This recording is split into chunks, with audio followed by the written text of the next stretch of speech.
Hello. Just make sure this isn't laggy. Okay. Seems good. I'm in the center. Yay! Oh, my hair is a mess though. Eh. Oh well.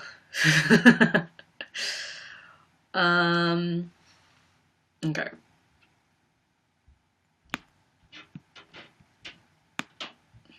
Let's get this sorted. Okay. Alright. Oh my gosh, I have to sneeze. What the heck? Oh god. I can feel it coming on. I feel it coming. My sneeze, it's coming. Oh god. Alright, maybe it passed. Ugh, hopefully it passed. Okay. Haley Productions is here and says hi. Elsie Poole said hi. Baking with Ella Hughes said hi. Ellie Gould. Hey, I'm very close to calling you Ellie Goulding. Erin Brittain. Hi. Hello. So yes, y'all are here. And Rachel S. over in YouNow, one of my top supporters. Thank you for being here again. And Dylan MCT1 is here as well. So hello.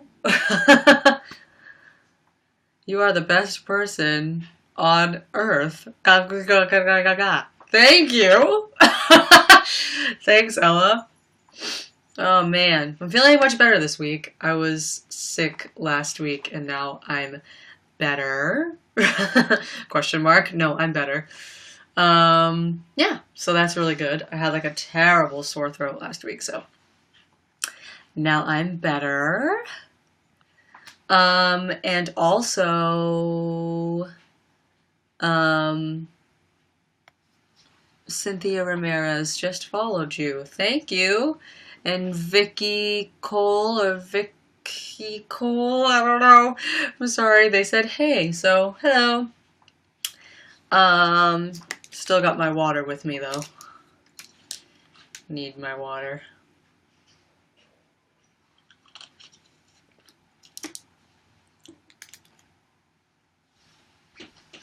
It's Ellie is sick as frick, by the way. Oh, hey! I changed my account name also. I pronounced my last name right. No one does. I feel so happy. You mean I pronounced it right? Did I mess up? Is it Gould or Gold? Because I said gold first, and then I switched it to Gould. I love your voice. You are an amazing singer. Thank you, Erin. Yeah, so... yeah, I'm wearing this vest that I bedazzled myself with the, with studs. And I did it all around the bottom as well. I did these studs myself. And then, I think that's the only place where I have it. But I've been meaning to add some more. I don't know where I'm going to add them, but, and then I have my... my pins that I was wearing today, which my newest one I got the other day is Spidey, which I really like this pin, except I went to Starbucks today and I think a girl thought it was Deadpool, and I was like, no, it's Spider-Man. Yeah, then I have a Panic one. Everything is like backwards here, so I have a Panic one, and then I have a Newbury Comics one, which is like a local store. And then I had this American Flag one that I got like 2 years ago or something like that, because it reminded me of American Beauty, American Psycho, even though I don't like that album. I was just kind of like, oh well, I mean, it kind of goes, I guess, so then I just got that. So yeah, so I have these, and I love my Spidey pin, but I'm pretty sure the lady at Starbucks said, Deadpool's awesome, and I was like, no.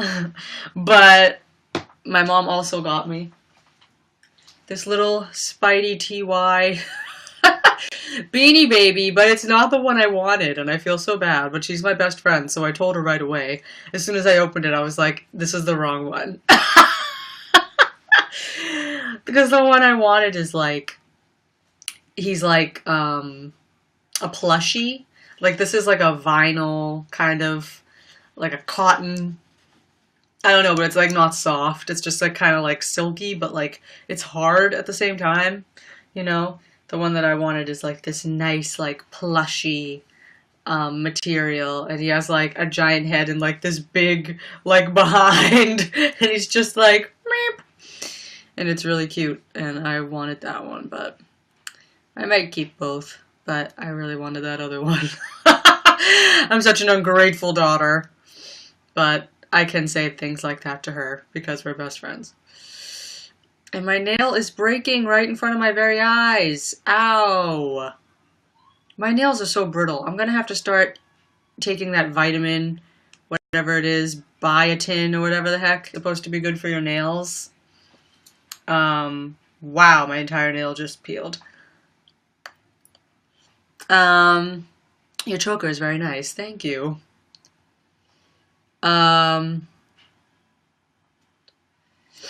Anyway, but yeah, so there's this little Spidey. He's kind of cute, though. I mean, he's cute. He's cute. But it was funny because we went to the mall the other day, and we went into this Disney store, and I didn't realize that the Disney store was going to be all for little kids. So we went in there, and there was like a whole Spider-Man wall, and I was like, ooh! And there was like all stuff for like 8-year-old boys, like costumes and like little things and shirts that would never fit me, and I had no idea until I went over there, and I didn't even realize. I was standing there staring at the merch for like 5 minutes before I realized they were all made for small children. So that was sad. Don't mind me, guys. I'm filing my nail. This hurts. I mean, it doesn't hurt. It's just, like, really annoying me. Anyway, so yeah. So I put up my Titanic video last Monday, I think. It'll be 7 days tomorrow. Because I know when I did this chat this time last week, my video was not uploaded yet. I was waiting for my copyright to be approved, and yeah, and it was approved. So if you haven't watched my Titanic video on my side channel, you should definitely do that. I'm very proud of it. I think it just hit like 1,000 views in under a week, which I'm very shocked about. I did not think it would get that many just because you know, it's a Titanic video on my side channel, which is all like Walking Dead stuff. Ah, my hair.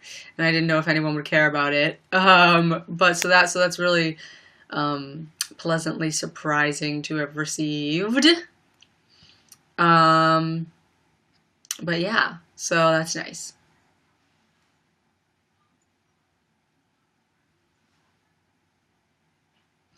Anyway.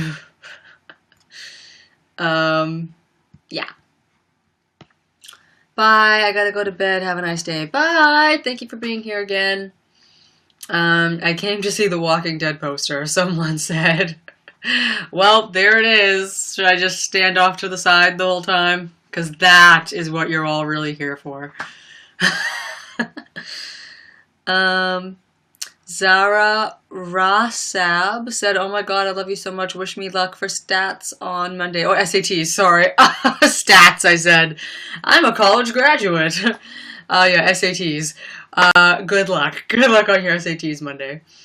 Thank you for showing. Have a blessed day. Thank you, Fallen Back. And Dylan MCT1 is my #1 fan over on YouNow. Thank you so much for the likes. I appreciate it.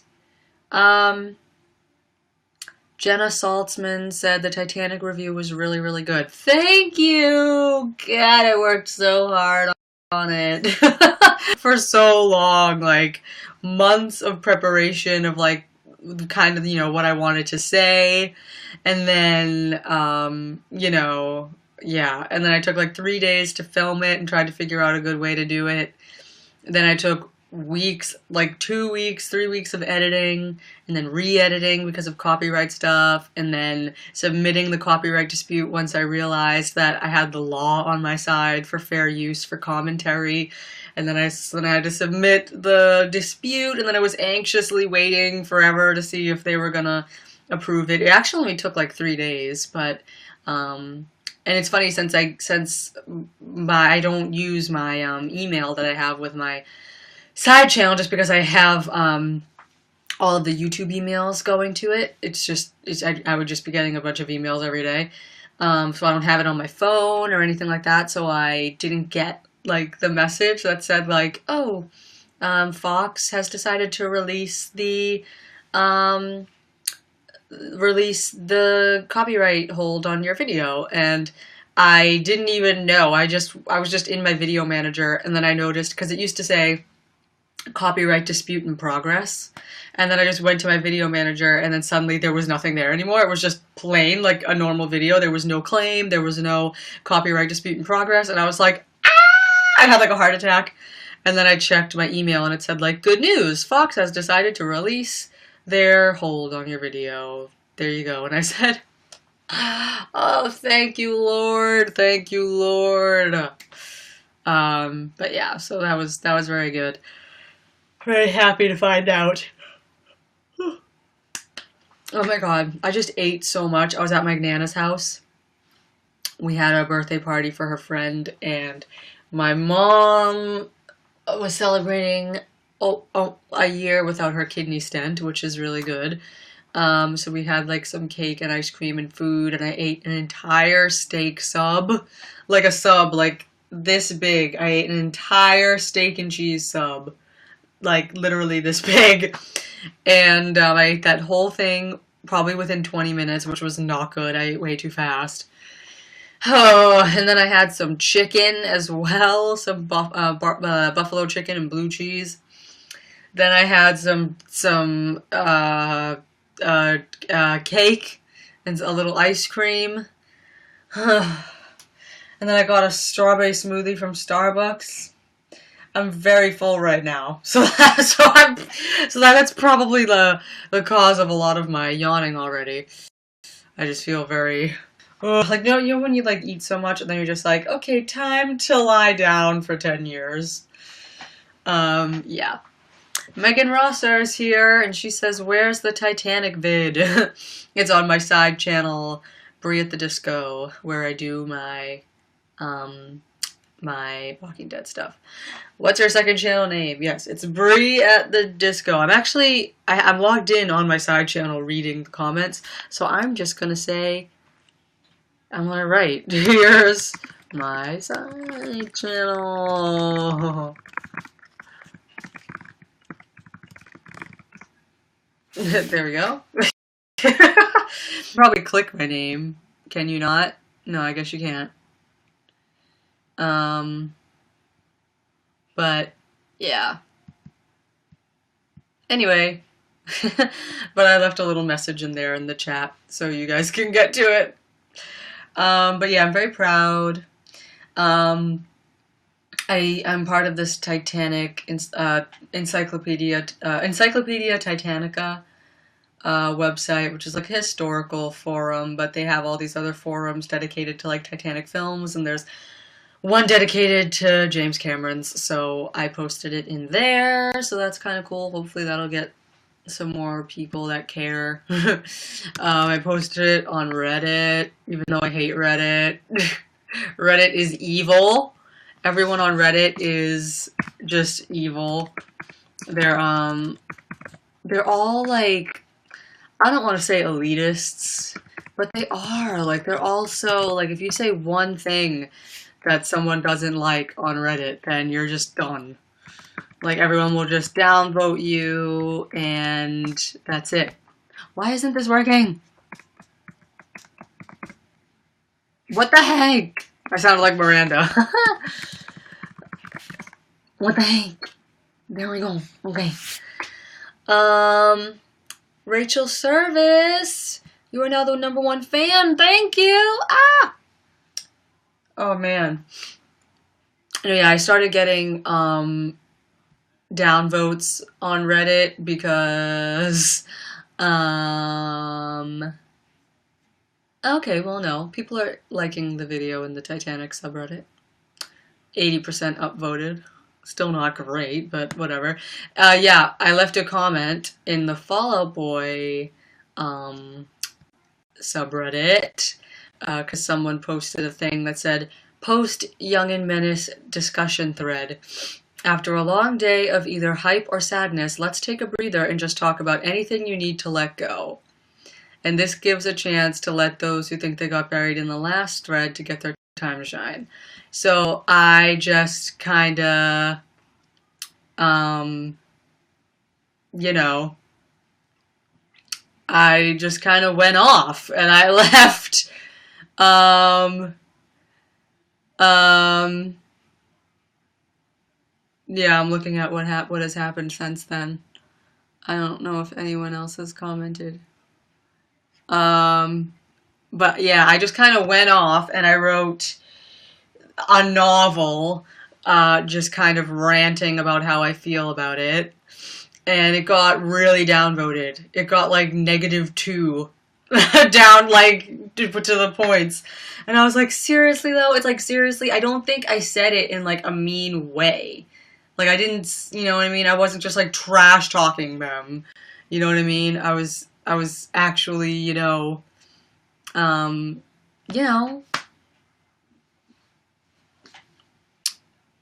uh,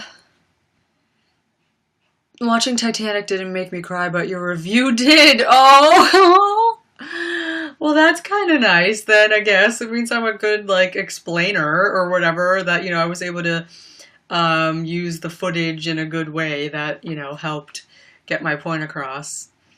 Um, yeah, it's fun to edit that stuff.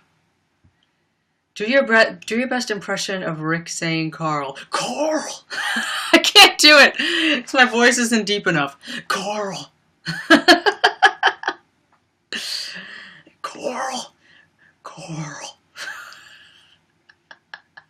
I love that video of Andrew Lincoln talking about how he sees Rick's death happening. I saw that going around on Tumblr where he's like, "I'm running around, we're in the desert, and I'm Carl." He's like, "That's going to be the last thing I say. Maybe that's the last thing I say." It should be. Um,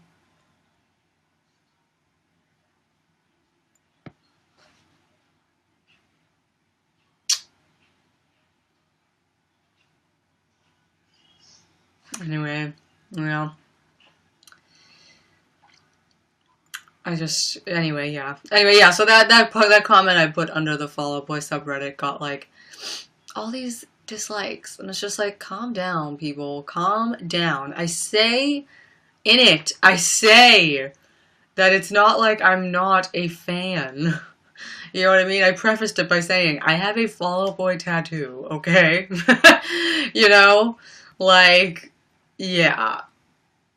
And everything. And that it's just, you know, um, you know, coming from a place of love. But, oh well, some people just can't handle an opinion. And I know some people say that, like, I tried to say that Fall Out Boy don't change up their sound every album, even though they do, but in a way, in my opinion, they were always kind of building. They weren't like completely, they weren't, they didn't go, one album is, straight ahead pop punk, and the next album is, like what Panic did, you know what I mean? They didn't put out an album and then the very next album was like baroque, psychedelic, pop rock thing. Like, Fall Out Boy has never done something that extreme. Like, every album they put out was kind of building, like, on whatever their last one was. Like genuinely evolving with each album. So there's that, and like that's what I thought, because everyone's like, no, they changed their sound up on every album. I was like, no, Panic at the Disco changes their sound up on every album. But like Fall Out Boy always was kind of like growing, I think, and just like becoming like their musicality was getting stronger and stronger with each album, and and they were just growing that way, and because of that, it just naturally, um, it just naturally got different. But these last ones, man, it just doesn't feel like the same sort of thing. I don't know, but that's what I tried to say, and in the nicest way possible. But people are like, downvote. And it's like, come on. Come on. But yeah.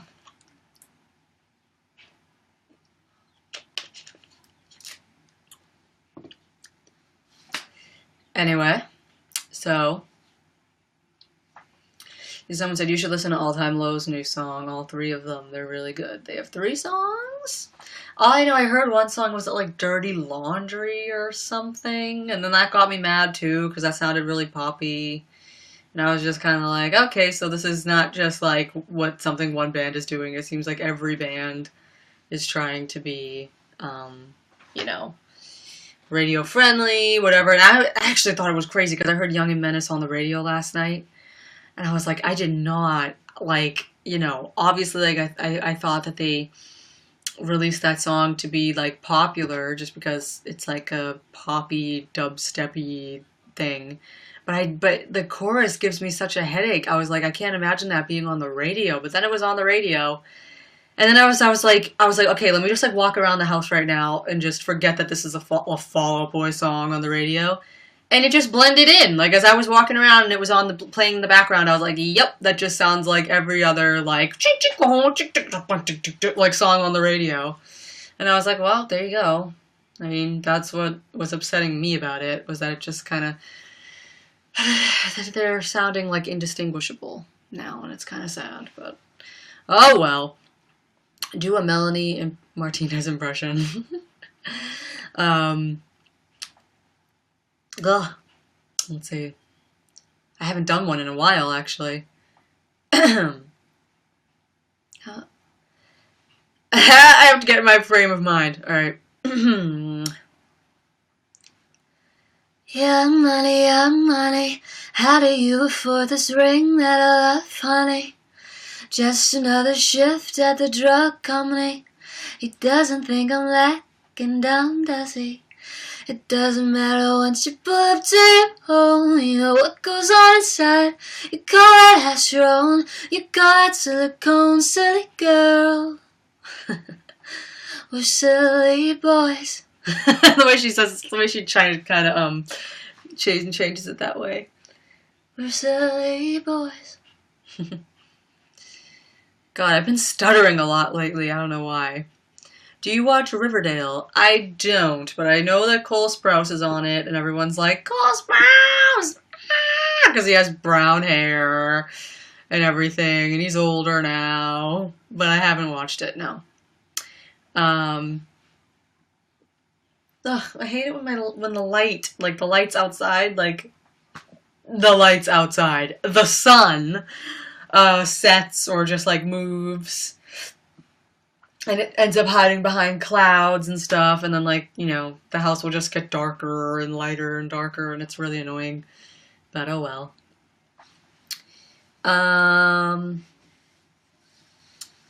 Gabriela Martinez said hi, hello.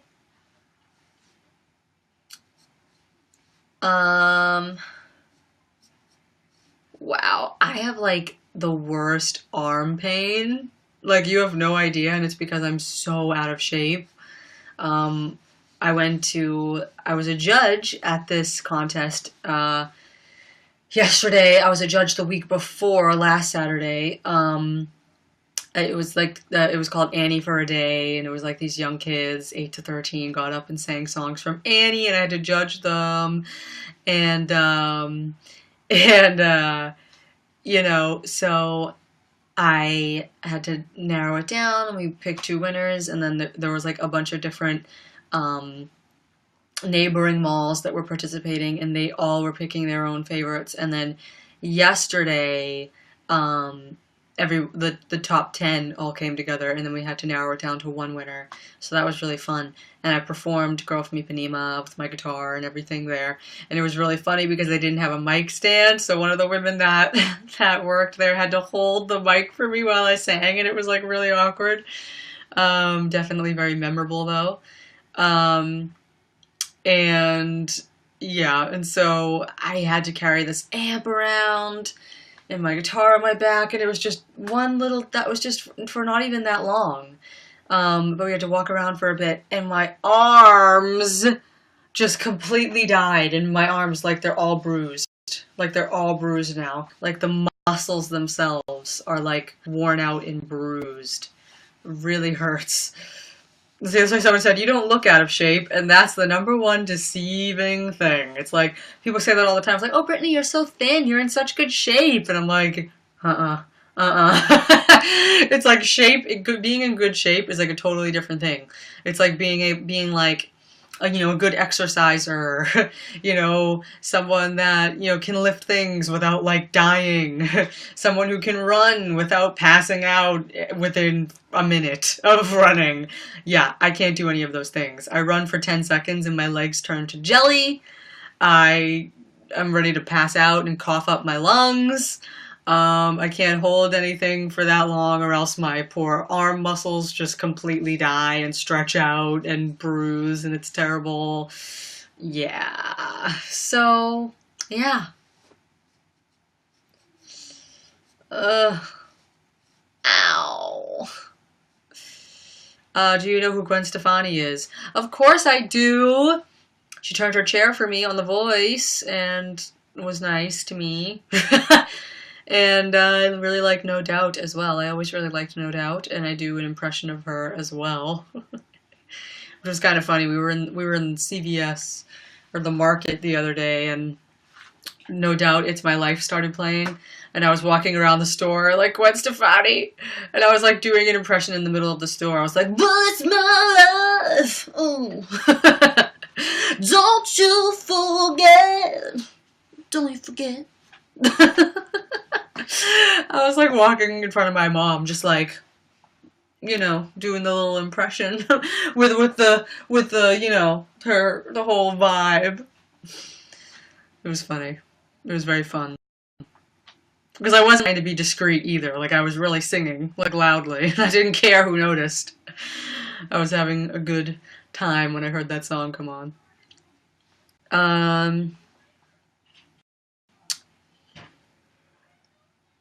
My mom's watching TV. I was watching Tara's episode from season 7, and I was like, why did we need a whole episode of just Tara? I'm sorry, but it's true. I said that in my video about the my finale reaction video. I was like, that was just unnecessary. Like, I highly believe that was unnecessary. We could have gone, like, that could have easily been the subplot of, like, if we needed to see, because I also think we did not need a whole hour of Daryl being tortured in that cell. We didn't need a whole hour of that either. We might not even have needed a full hour at the Kingdom either, because it was very slow paced. Like, you know what I mean? There were just like a lot of scenes of just people walking around, of Carol sitting there or something. And it's like, I feel like during all that time, they could have filled that time with something else, maybe 10 minutes of a subplot or something. And that's why it's like that Tara thing could easily be condensed into like a 10-15 minute subplot. Like I said, all we needed to see was that she found another community, they have guns, and that the Saviors killed their men. That's all we needed to know. And we could have found that out in a few minutes. We still would have remembered who they were. If we got to see that there were little children or whatever, we would have cared. We didn't really get to need all that time. I don't know, but you know what I mean? I like Spiderwebs and Ex-Girlfriend by No Doubt. Sorry, I'm not home right now, walking in a spiderweb, so leave a message and I'll call you back. Unlikely story, but leave a message and I'll call you back. And then that one's like, I was the one in your ex-girlfriend. I forget the way it goes. But I know that's when she used to have her hot pink hair. Yeah. Ba-da, do do do do do do do. I really like the beginning of Spiderwebs. Ba-da do do do do do do do do do do do do do do do. The chemicals good. I don't know what the words are. I forget. Like the courage inside me. Something, something, something. Now I'm stuck in the web you're spinning. I have to like move weird when I try to sing like Gwen Stefani. Wolf Chris said, not to get depressing, just wanted to say that after everything that happened to Christina Grimmie, you are my new queen and favorite singer. Thank you, Chris, or Wolf Chris. Yeah, it's really weird. I actually think about Christina like all the time. Which it's just so crazy. Because, you know, being a YouTuber for so long, you know, I remember when Christina started on YouTube, because I think she joined in 2009, correct? I think she joined in 2009. Yeah, 2009. So I remember when she started on YouTube, and, you know, I watched her, like, blow up, and of course, it's funny, but, you know, there's always, like, this level of like, slight competition on YouTube, or at least there was back then. I feel like now everyone's just kind of doing their own thing. But back then, when it was still relatively new and everyone was doing covers, like, everyone was covering, like, the same song, and then it would be like, oh, whose cover's getting the most views, and whatever. And it was funny, because I remember, you know, watching Christina, and she just started blowing up, and she had, like, such cool hair. I remember I was so jealous of that. And, you know, and I just started seeing her, like, you know, she was just flying by me, obviously. And it wasn't like I was, like, jealous, but it was, like, that little bit of competition. So we were always, like, keeping eyes on each other, like, all the different YouTubers. We were, like, keeping tabs on them, you know? And it's just kind of funny, you know, because it's just so weird. Like, me and my mom, we keep saying, it's like, who would have thought that, like, back when we were just being so trivial about, like, oh, who has the most views, or whatever, it's like, who would have thought that, like, it would have ended up like this, you know, just a few years later.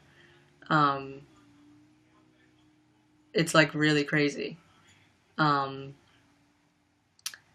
It just like puts everything into perspective, you know, that it's like we were all so worked up over like what YouTubers were getting views and, you know, in like the cover song community and everything, but now it's like wow, like it makes no sense to me. Like I just can't even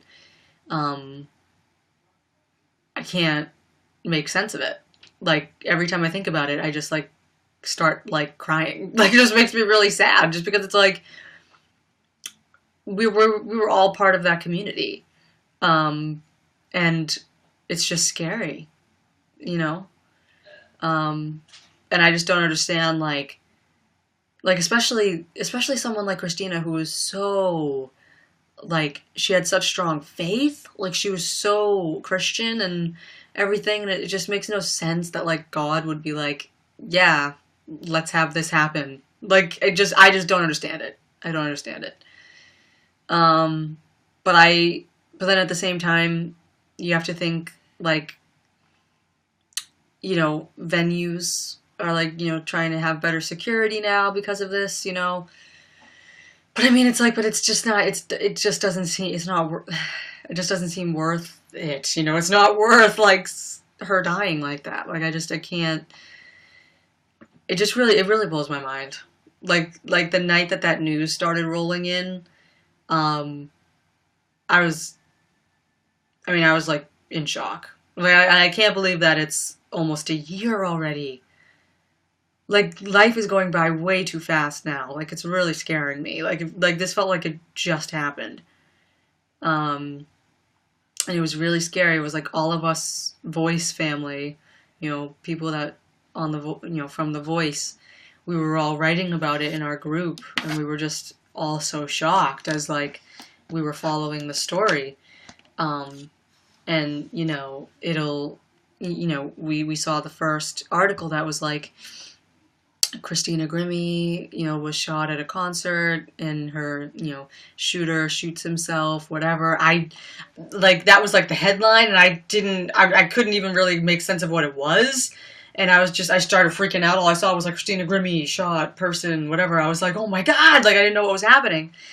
And then I realized what happened, and then the Orlando police and whoever else, they kept saying like, oh no, like she's stable, she's in critical condition, but she's holding on, she's all right, and everyone was just kind of like, okay, but I was up all night, like I couldn't sleep. It was just when something like that happens, I was just like, I can't believe this happened. So I was like up, just like following it on Twitter, and then suddenly it started coming in like Christina Grimmie has died, whatever, and then like the official article started coming out, and I just was sitting in my bed, like I just started crying, like I was like just bawling my eyes out staring at my phone, because like I just couldn't believe it. Like like I said, like you think back to when we were all just on YouTube, and it was all this whole friendly competition thing, and views were so important, and hearing everyone's different renditions of the song, and like comparing yourself to others, and that's like the way it was back then. And now it's just like, why were we even doing that? Like it's just so stupid, because it's like, you know what I mean? It's like life is so short, and it just seems like it was like a waste of time and energy worrying about stuff like that. It's just really sad. My mom watched her movie the other day, The Matchbreaker. She watched that the other day. She said it was really good. I caught like half of it. I caught like the middle and the end. I was working on something, but yeah, just like it made me really sad. Like I still get very upset. I mean, I just can't. Like I said, it doesn't make sense to me. I also just can't imagine, like, excuse me.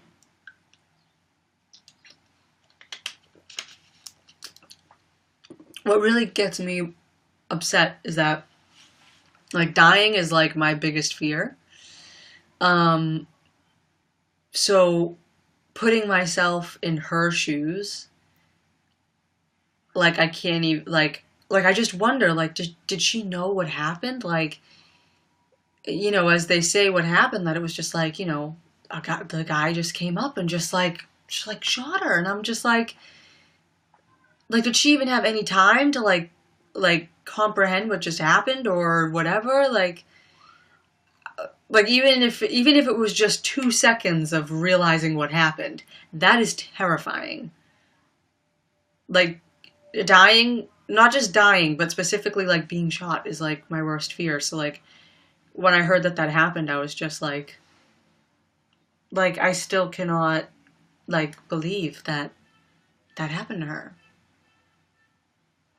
I'm sorry, like I just, oh my God, it really blows my mind. I can't handle it. And then it reminded a lot of people of Selena Quintanilla. Is that how you say her last name? And it does. It just, because, it's just very,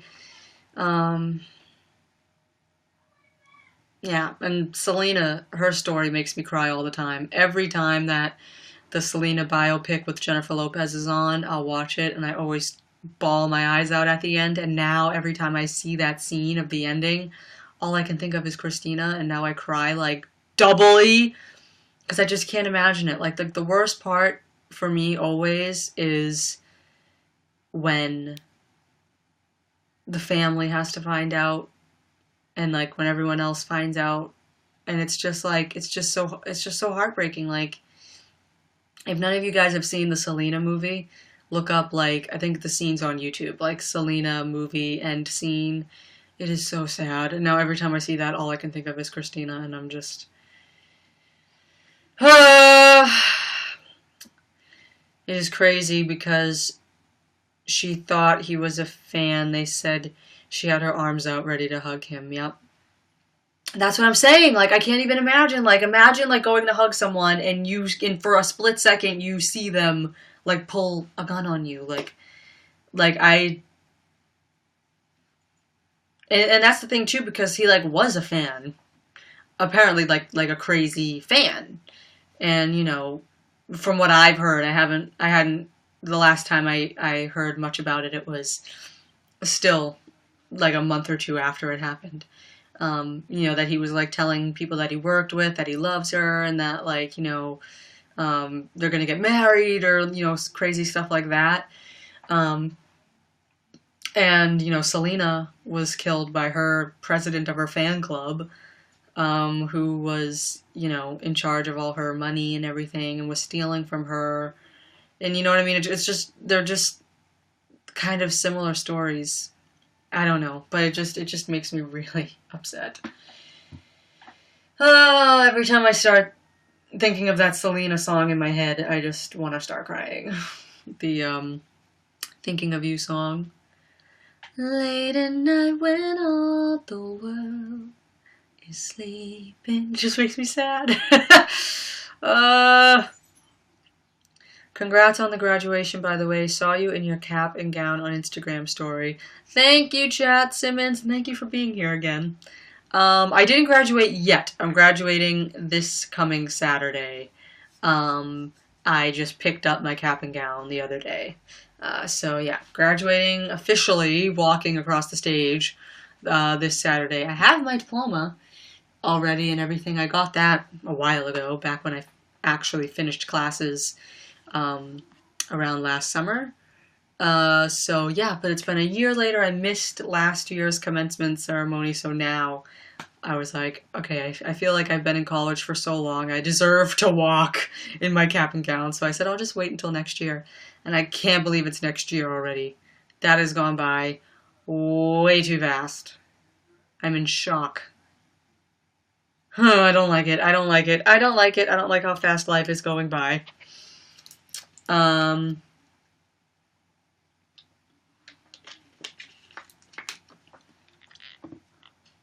Floresita Sanchez said, love your channel. Thank you. Maya Algmadi.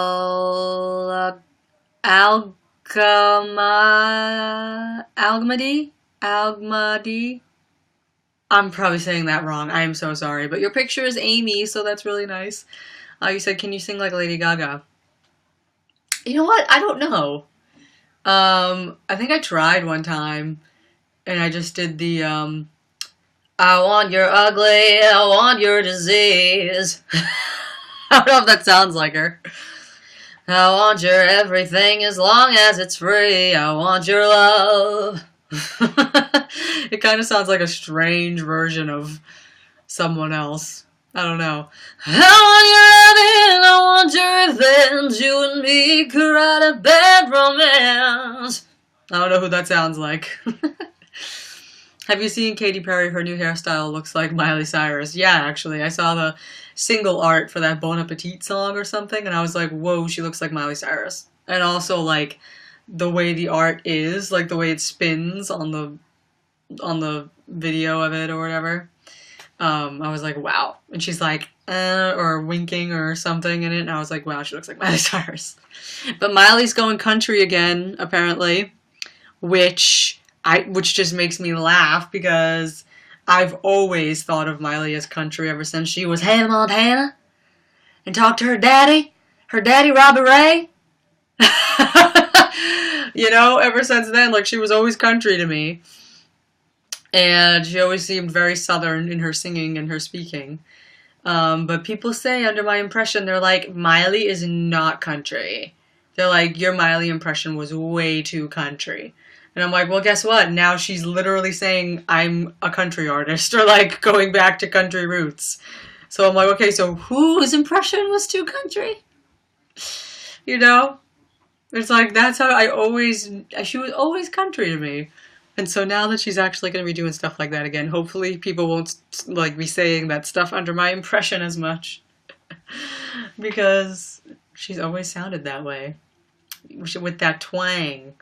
I mean, I know it's not really there when you listen back to some of her songs, but for some reason while you're listening to them, that's how you hear it. Or at least that's how I heard it. Like every time I listened to her when I was younger, like 14, 15, I always heard it very Southern.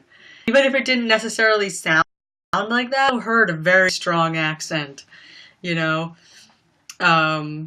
with, Party in the USA, you go back and listen to it and the accent isn't that strong. But for some reason in my head, I've always heard it. I hopped at the plane at LAX with my dream and my cardigan. Mad nasal as well. Welcome to the land of fame excess. Am I gonna fit in? That's how I always hear her voice. I don't know. But especially the Hannah Montana songs, come on. The Hannah Montana songs always make me laugh. Those songs like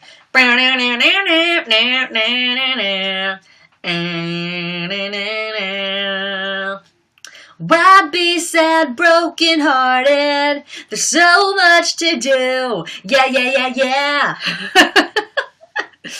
Life's what you make it, so let's make it rock. Make it rock!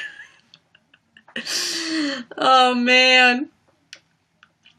I can't. But yeah.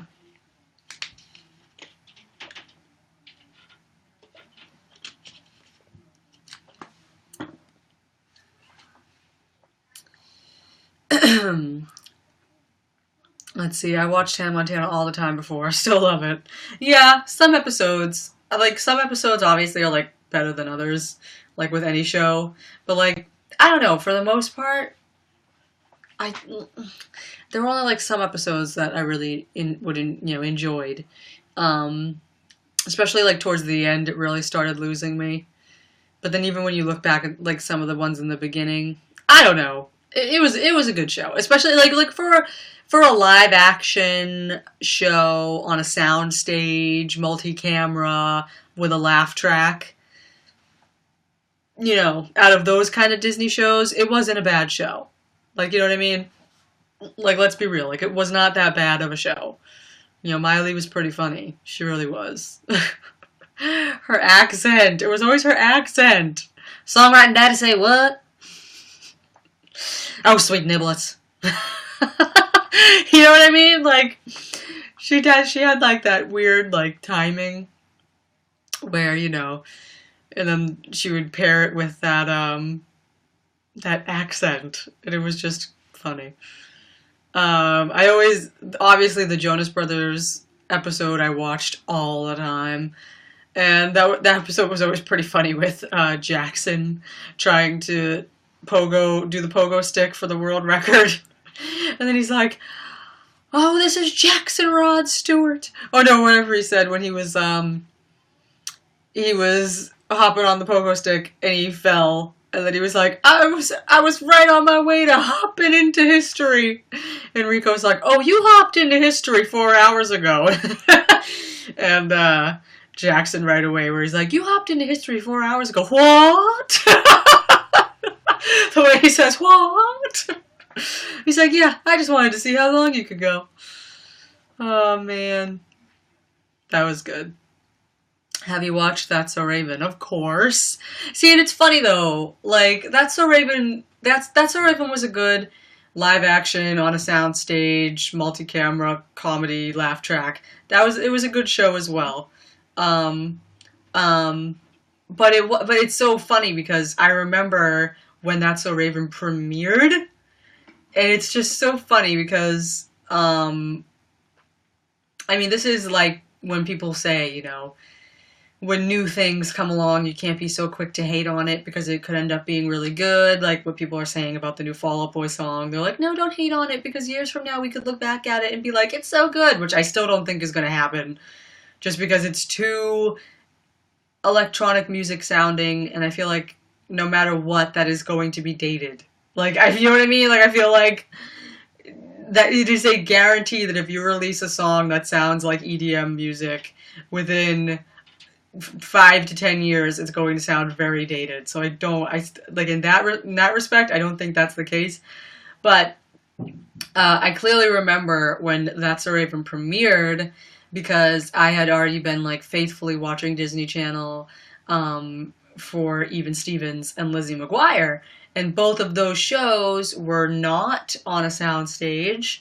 They were both, they filmed out in the real world for a lot of the stuff. But I mean, Lizzie was on a set, but it wasn't like one of those cheap sound stages where, um, there's only three walls and the fourth one is open, and it's that's where the crowd would sit and where the cameras are, and you can tell that it's fake on like a cheap sound stage. Those shows weren't like that. They were like actually filmed in like totally built sets like movies, and there wasn't a laugh track. There was no laugh track. They were just like sitcoms, like normal sitcoms, like Modern Family or something like that, So I was so used to shows like that, that when I started seeing the commercials for That's So Raven and hearing that there was a laugh track, and I saw in the commercial, they were like, showing the preview for the first episode where she dresses up as her mom and she has like the big fat butt and the big teeth and she's walking around bouncing into stuff. I literally remember thinking, wow, this show is so stupid. Like, that was like my first thought when I was like 11 before it premiered or whatever. I was like, wow. Because I was just so used to like no laugh track and, no sound stage. And then I saw a sound stage, a laugh track, and someone dressed in a costume. And I was like, wow, that show is going to be terrible. I was like, that show looks really dumb. But then obviously it ended up being Raven. And Raven is pretty hilarious herself. She's very funny. And the show ended up being great. But there are still moments, where I'm just kind of like, laugh tracks bother me. But I know that there is the Raven's House. Is that the name of the new, or Raven's Home? Raven's Home? I think that's the name of the new show. Excited to see how that turns out. But this is the thing. As someone that grew up with those shows, it's like, I don't really want to see a show about the characters that I grew up with's kids. You know what I mean? Like, that was the whole reason why I tuned into Girl Meets World, was because I wanted to see Corey and Topanga and Sean and Eric and all those people. I wanted to see them. But, I ended up tuning in and, it was all about whoever, their kids. But at the same time, I just wish that, like, they would just, do a follow-up show with the kids we grew up with as adults. Like, you know what I mean? Like, I know that they kind of want to carry it on for a new generation and have it be like, oh, this is like That's So Raven for a new generation. It's like that, like Raven's kids are going to be on it now and whatever. And it's like, I mean, no, because I don't know, like, it just feels weird. You know what I mean? Because it feels like you're not actually watching That's So Raven or whatever. Like, you're watching these new small children and it always feels a little cringy. You know what I mean? I don't know. That's why it's like, if they ever brought back Lizzie McGuire, I would be so mad if they brought back Lizzie McGuire in the way they did Girl Meets World, or we don't know what Raven's Home is going to be like so far. I mean, for all we know, but it is going to be on Disney Channel. So that's how it might be a little cheap, and it might be a little, going to be focused on the kids. But if they ever did something like that with Lizzie McGuire, I would want it to be back on Freeform. I would want it to return on Freeform, or the other Disney sister station, ABC, something like that, like a main adult lineup time channel, and have it just be about her. Like, have it be like, because that show was always, about her, you know what I mean? It's like Lizzie McGuire was Lizzie McGuire. Like, her name is the title of the show. The show was about her and her friends and her world. So that's why if, like, they ever decided to bring Lizzie back, but brought it back on Disney Channel and made it be about, like, her and Gordo's kids or something, I'd be like, no! You know what I mean? It's like, 'cause I love Lizzie so much. I love her as a character so much. I grew up with her that I want to see her life. Like, let it be about her. Like, she can have kids, sure, but don't make the show be about the kids. Like, you know, still make the show be about her just navigating life as an adult. Like, there's a lot of funny things there that they could have as, like, a more adult show. You know, there could be a lot of humor if, you know, if she gets pregnant or whatever, or, like, you know, maybe they could pick up in, like, the last year of college and we can follow her through that, and then, like, her and Gordo's wedding could be funny, like, preparation for that would be, like, some funny stuff, or, you know, interesting.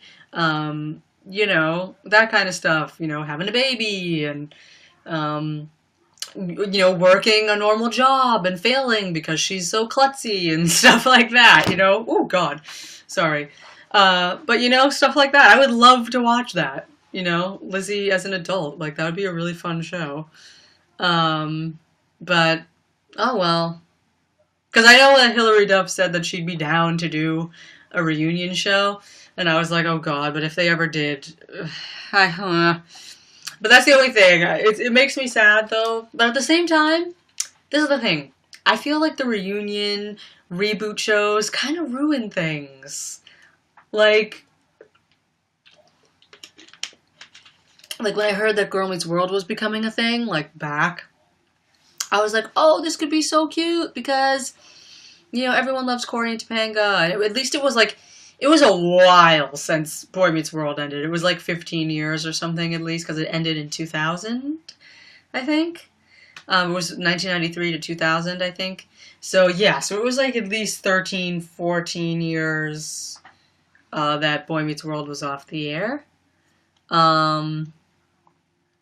What the heck? Sorry. But then again, wait a minute, then that's not as long as I thought. Wait a minute. Boy Meets World. Boy Meets World was, I thought it was 1993 to 2000. I am correct. Okay, so 1993 to 2000, and then Girl Meets World started in 2014. Okay, yeah, so it was nearly 15 years.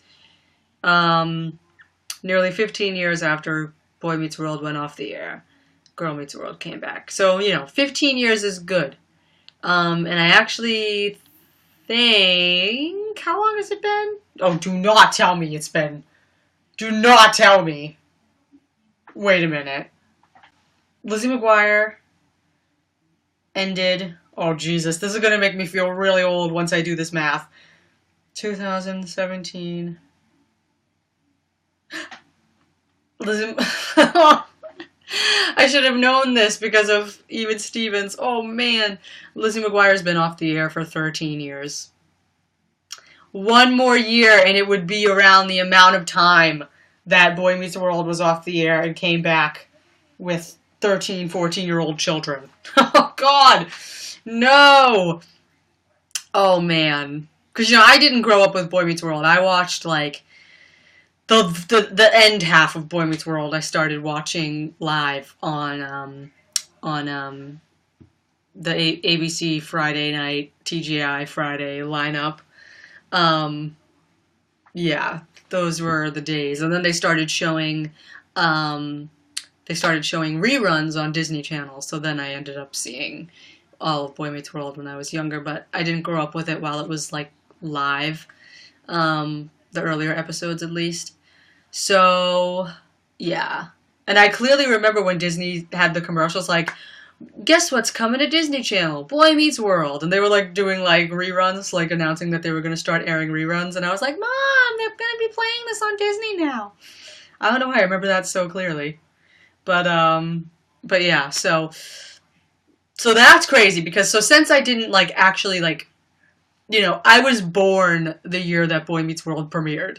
It premiered in 1993. I was born in 1993, you know, so that's not necessarily a show from my generation, but I did grow up watching the reruns on Disney Channel, and I think maybe like the last season I caught while it was live. Or at least the last 2 or 3 seasons while it was live. So in that respect, I still have memories of it, but not like as strong as I would have with a show like Lizzie or even Stevens. So that's crazy to me now to think that the show that I do remember the premiere of, I clearly remember watching the premiere of Lizzie McGuire. I think I was, how old was I? That show premiered in 2001. So 2001, I was 8. I was 8, and I remember clearly watching the premiere of Lizzie, and I was sitting on my floor right in front of our TV. We had this old wooden TV, and I was sitting, I remember I had to ask my mom as well. I think it was on at like 7:30, and when I was 8, my bedtime was like 7. And I was like, Mom, there's a new show on Disney Channel that I really want to watch. Like, they've been showing commercials for it, and I really want to see it. Can I stay up till 8 to watch it? And she was like, okay. So I sat in front of our TV, crisscross applesauce, in the living room, and I sat down, and I was so excited to watch Lizzie McGuire about this girl going to middle school.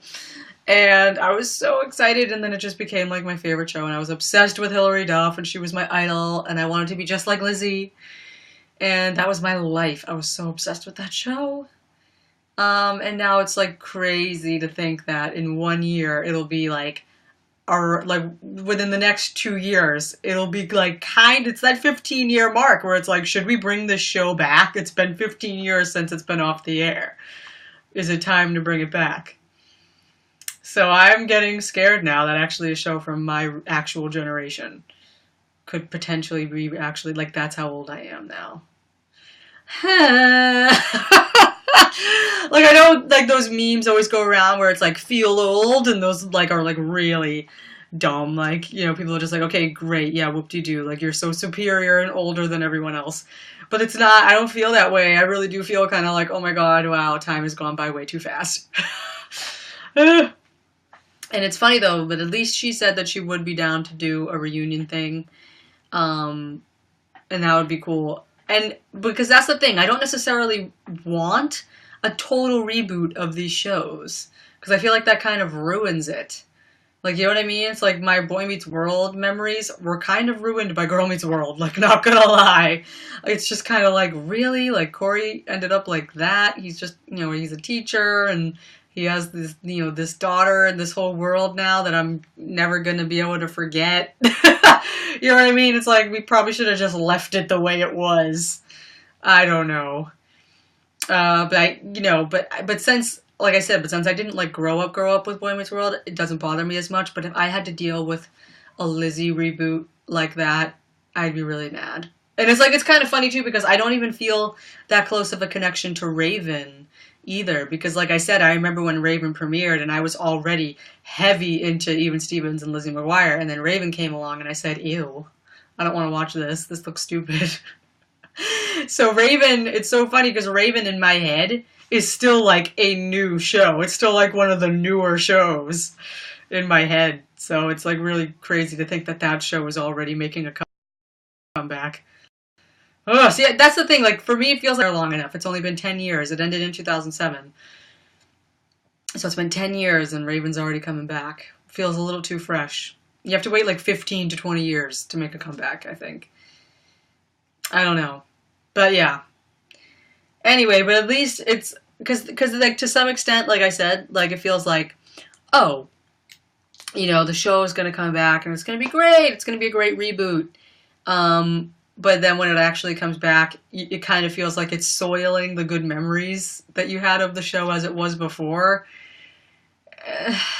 You know, because that's kind of how I felt about Girl Meets World after a certain point. I was like, yeah, I'm not really feeling this show anymore.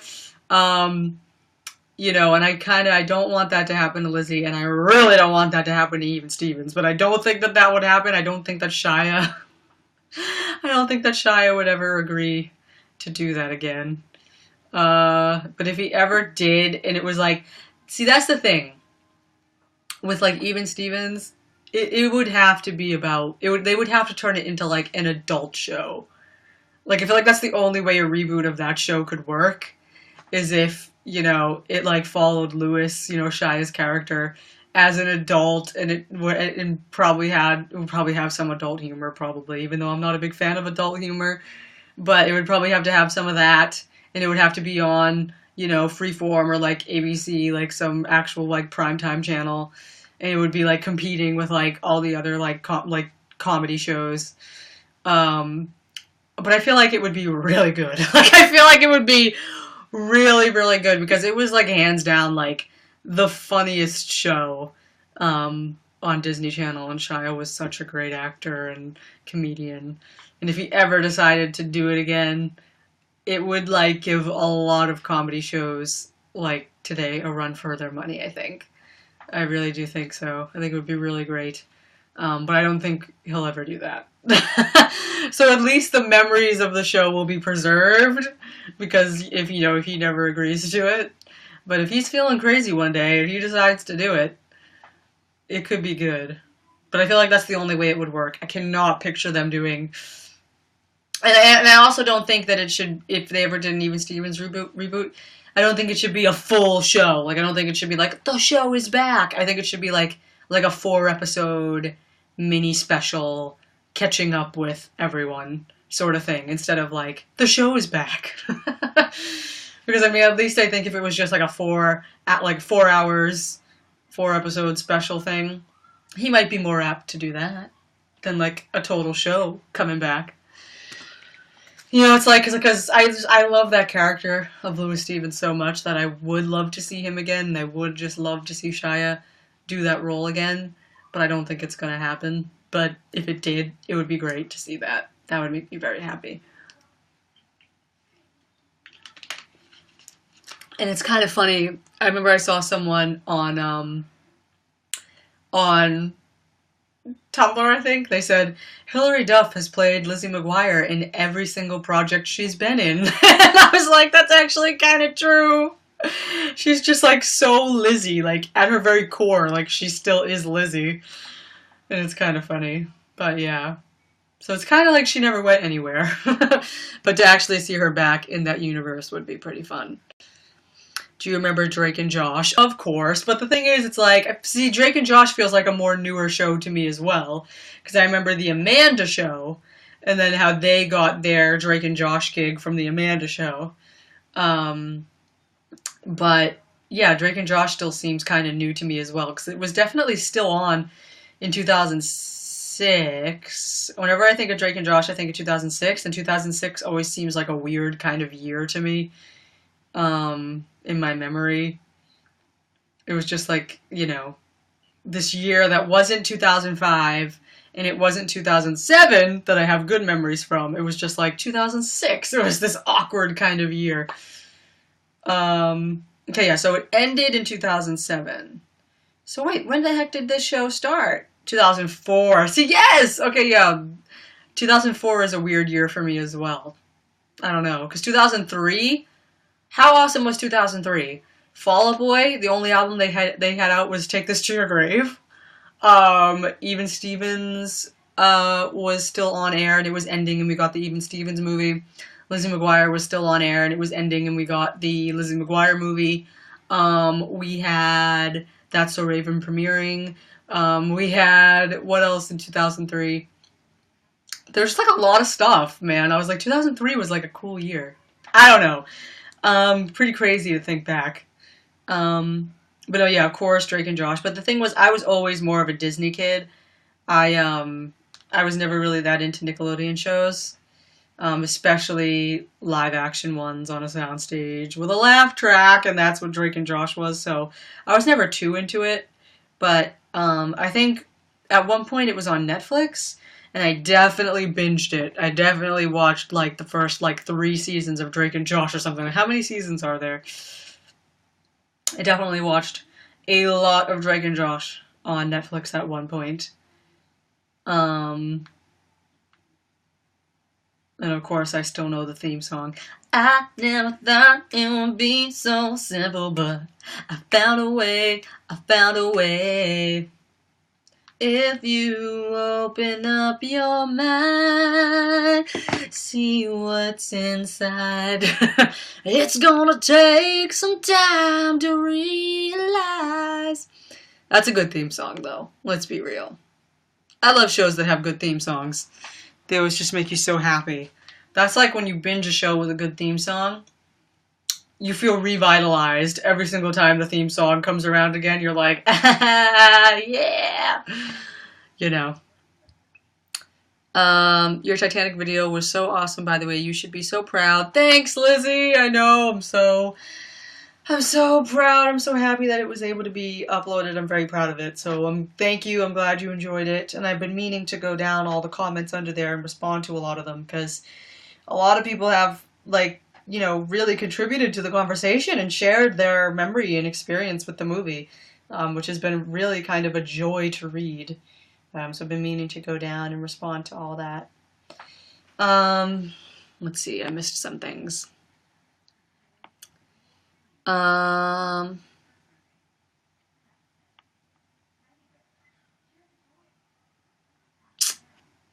Let's see.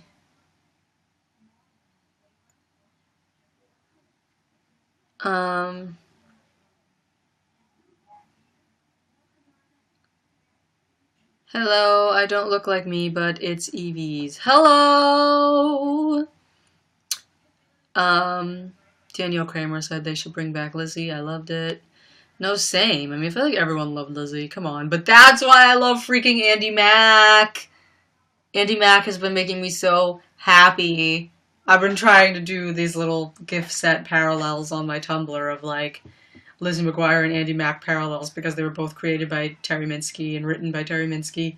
And there's so many, I've already seen so many parallels that the gift sets are going to take some time, but there's a lot of parallels so far that have been making me really happy because it's just, it really is like out of all the shows I've seen on Disney over the years, this by far stands out above the rest, like nobody's business.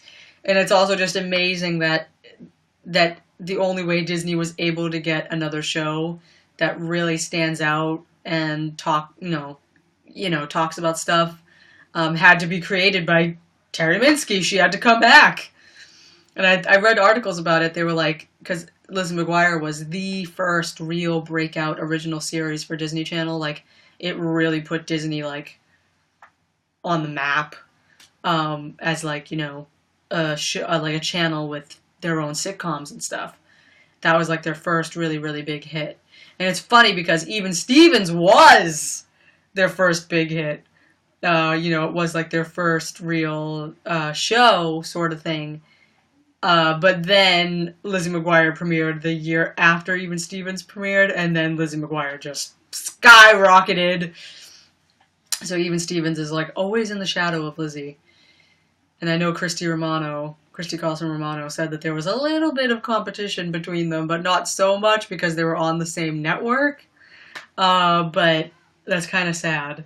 And as I was watching, like, the audio commentary for the Even Stevens movie, and they were talking about how, like, there'd be, like, a green screen, and it would look really cheap. And they were like, yeah, see, we didn't have a good budget. They made me be able to do something cool on, like, Lizzie McGuire, but not on our show. And I was like, I feel so bad. Oh, that's terrible. They're still kind of salty. But yeah. Yeah, I forget what I was saying. Yeah, I forget what I was saying. Oh well.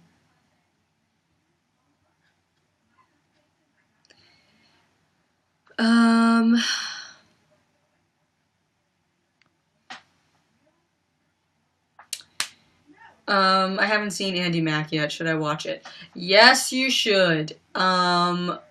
Yes. I'm already, like, glued to it. It was just on again. It's on Fridays at 8:30, which I think is a cool time.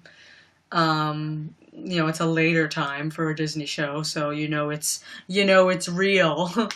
Uh, oh yeah, like that's what I'm saying is that I read articles where Disney actually decided, they said we need to rebrand our channel. Like, we need something like with a lot of substance. Something that's really gonna give our channel like a rebirth, sort of, and appeal to young people today, because Disney realized that young people are growing up way faster these days with social media and all that stuff.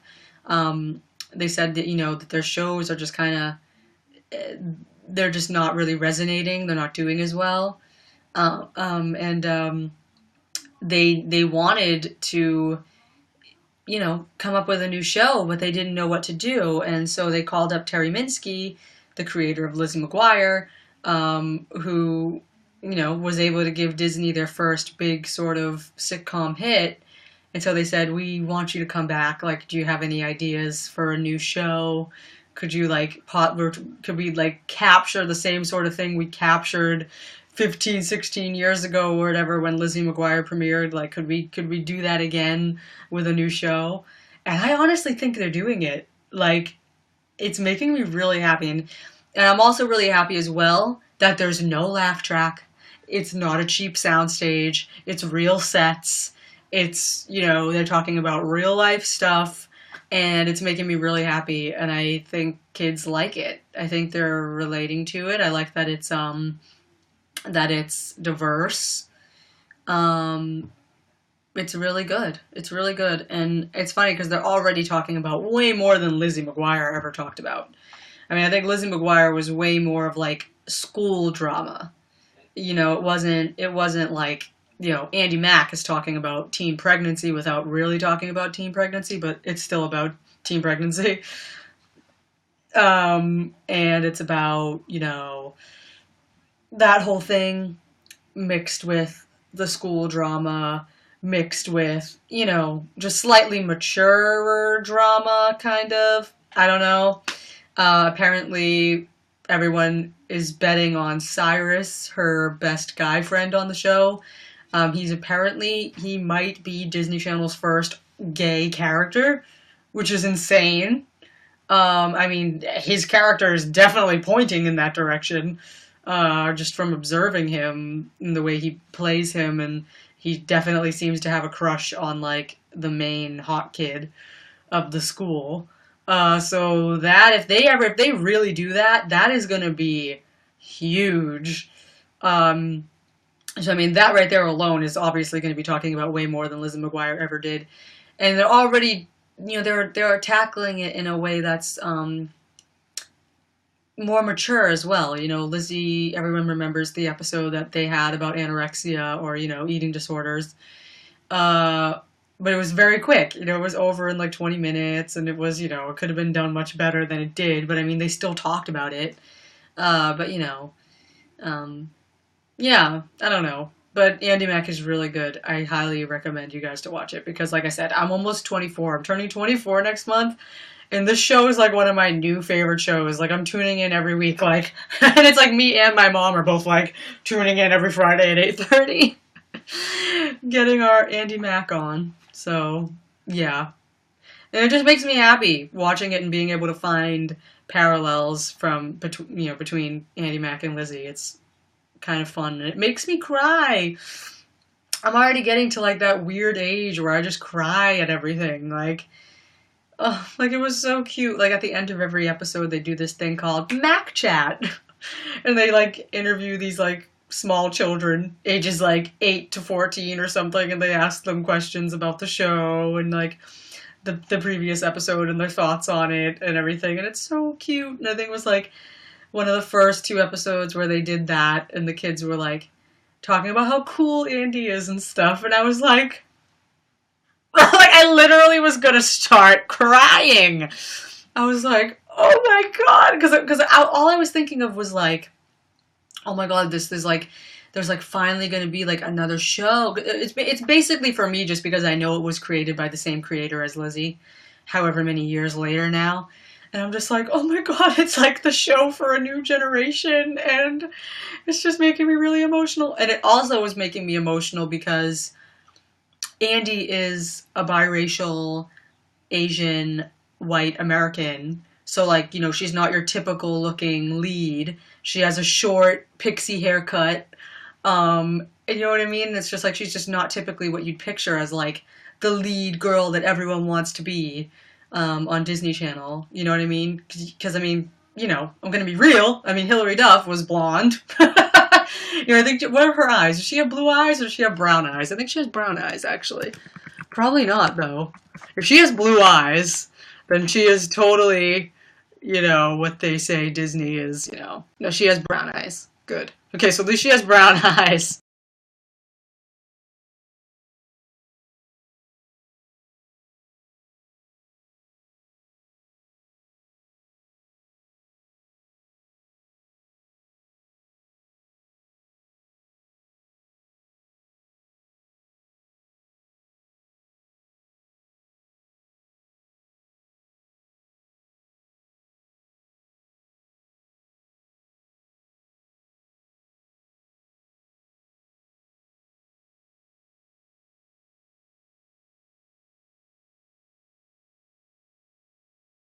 It froze.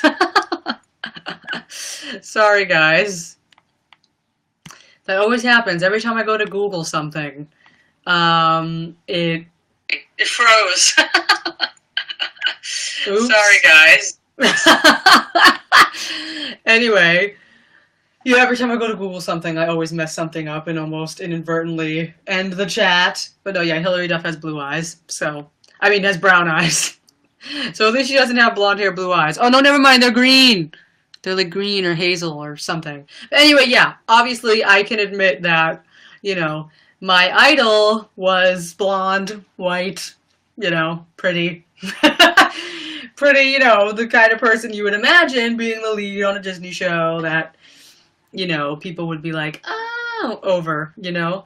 But, you know, seeing someone like Peyton Elizabeth Lee, um, who is playing Andy, um, you know, it just makes me want to cry. Is the audio messed up? What? Who is playing Andy? No, it's not messed up. Um, anyway, but yeah, you know what I mean? Like, it just makes me so happy because you know what I mean? It's making me think of like if there are any like, you know, young girls watching it that are like gonna want to go out and get a pixie haircut because Andy has one. Or, you know, or if they want to like take up art and like be artsy because Andy does art and is artsy sort of thing. It's just like it just makes me want to cry because I remember being that person and being like, "Oh my God, I want to be just like Lizzie." And like when they do like the Mac chat stuff, the girls are just like, oh my god, Andy's like so cool, like whatever, and I'm like, like I just want to start bawling my eyes out. Oh man, it's just so cute. And then also like I'm just thinking of like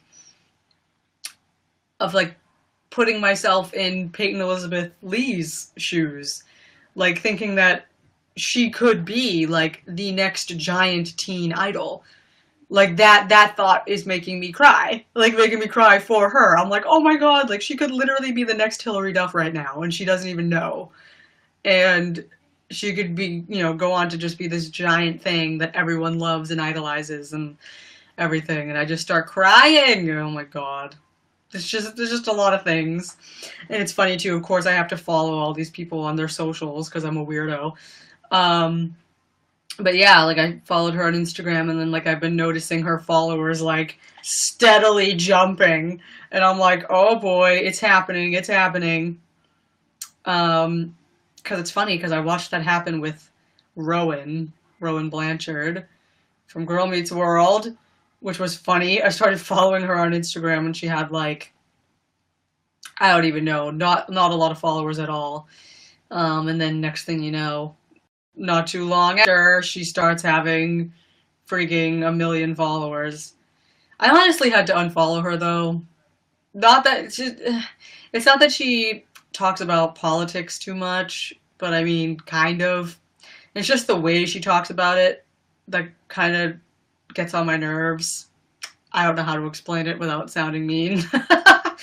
But yeah, I kind of had to unfollow that. But yeah, but I've been watching her Instagram followers go up, and it's so crazy because she only had like 20 something or something like that, or 10,000, some smaller number when I started following her. Now she has 60,000, and just a few days ago she was at 50,000, so she just gained 10,000, and I'm like, okay, it's happening. Is she becoming like a Disney idol person? I don't know. It's just making me really emotional. It's making me really emotional for everyone involved. Anyway.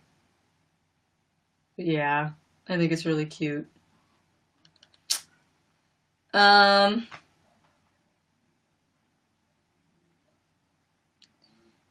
ah, I got my notification saying that I'm live right now. Don't miss out on her chat, Brittany's chat. Um, um,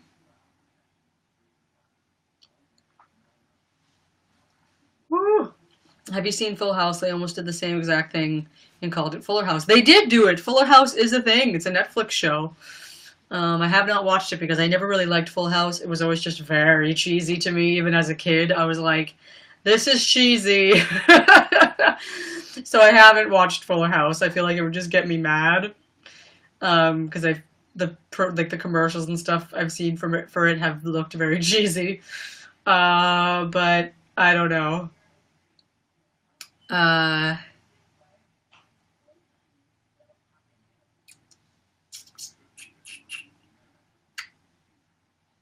let's see. I cry at everything now too. I thought it was just me. No, I literally cry at everything. It's terrible.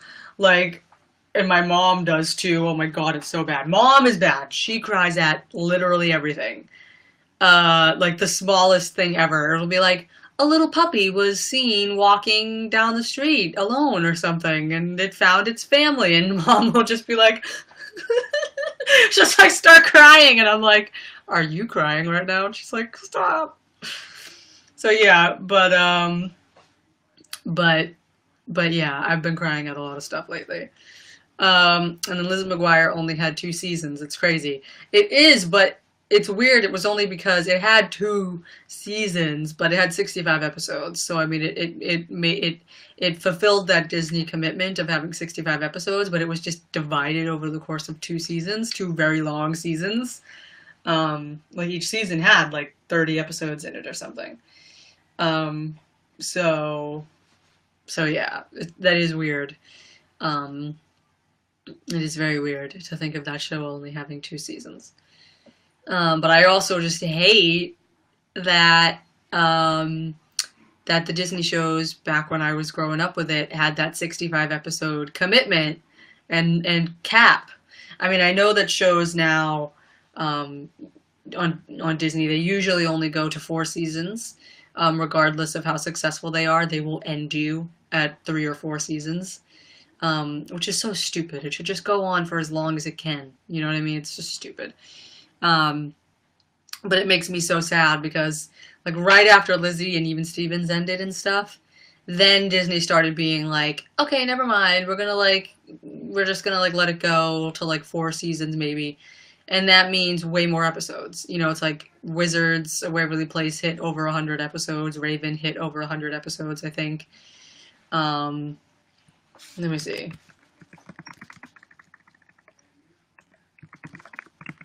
Did they hit over 100 episodes?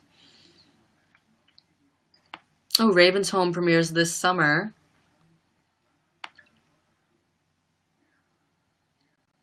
That's cool. I didn't know about that. Okay, let's see. Okay, yeah, so That's So Raven got a season 4.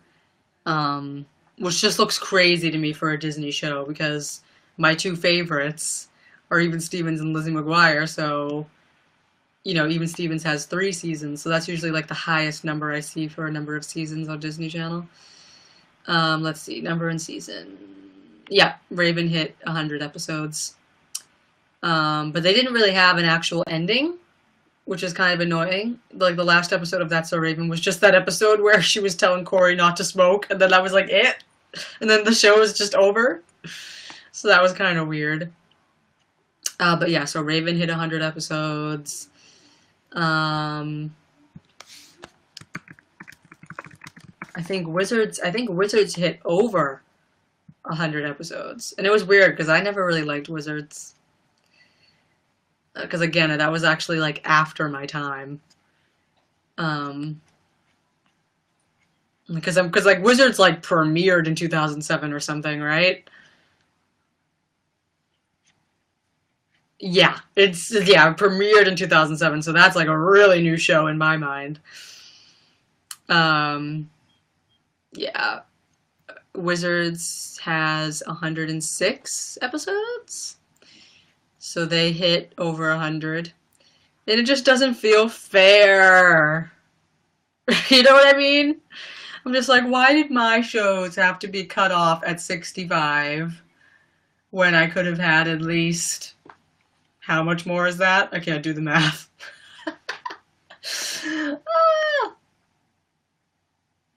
I could have had at least 41 more episodes of Even Stevens. Are you freaking kidding? Are you freaking kidding me? That's like that's almost like a whole other 2 seasons. Like, oh my god. I could have gotten a whole other 41 episodes of Lizzie McGuire. Are you freaking kidding me? I'm very upset right now. Now that just upset me because I never really did that math. Like, it never really seemed like it would be that much more. It always kind of seemed like it would only be like 20 extra episodes. A whole 41 extra episodes I could have had of Shia LaBeouf as Louis Stevens. I'm very upset. Wow. But then again, my Even Stevens blog would be way more difficult if I had 106 episodes that I had to rank instead of 65. So, yeah, so maybe it's a good thing in that respect, but because it's so weird, because I feel like when you're obsessed with a show that only has 65 episodes, you start knowing every episode so clearly. Like, if there's like over 100, I feel like it would be easier for more episodes to be like more underwatched than some other ones, and you might not remember everything about, certain episodes or whatever, and then like you can always go back to them and they always will sort of feel a little fresh.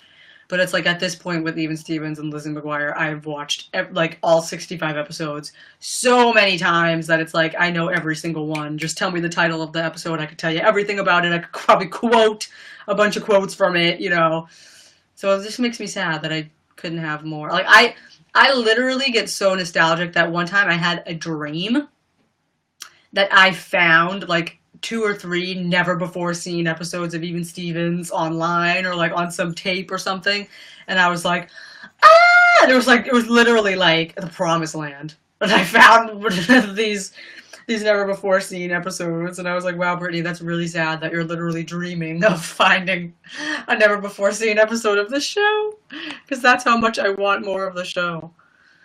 Oh man.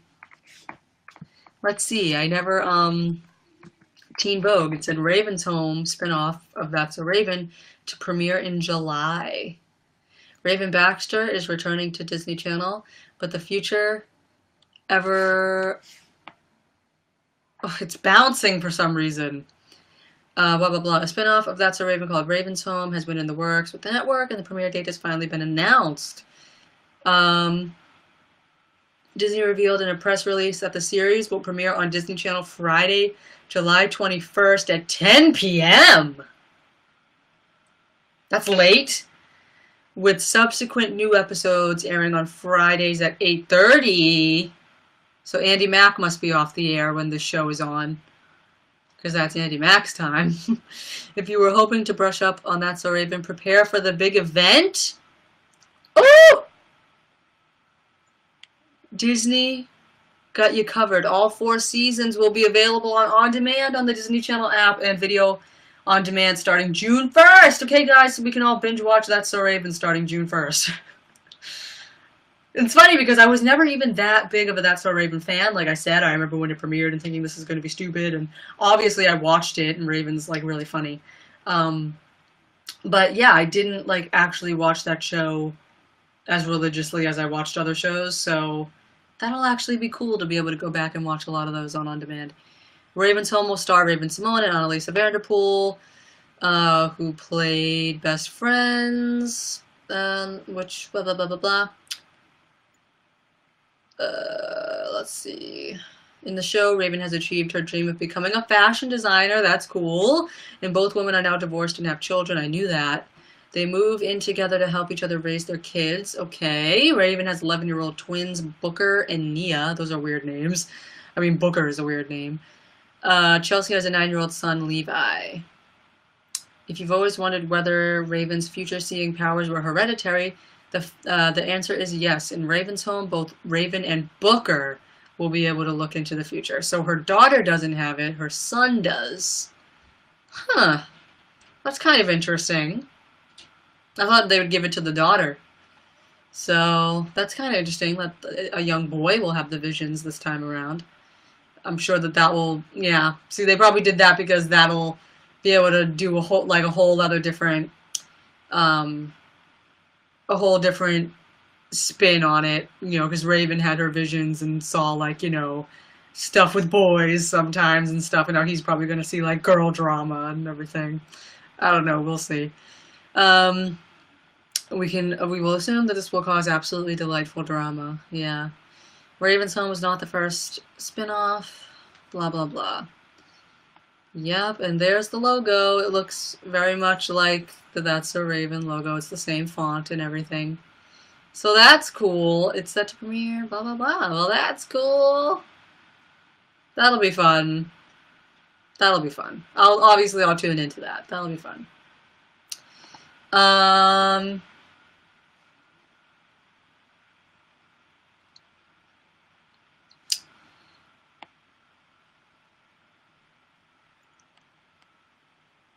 Try watching Sherlock, 3 episodes a season. I know. I thought they had like 6 episodes a season. Like British shows typically have like 6 episodes a season or something. I could never live with that. I'm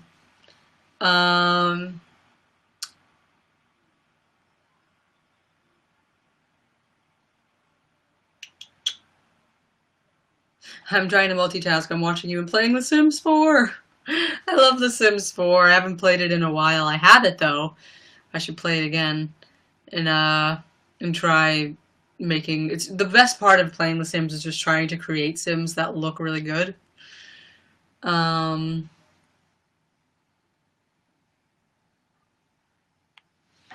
have to sneeze. Okay.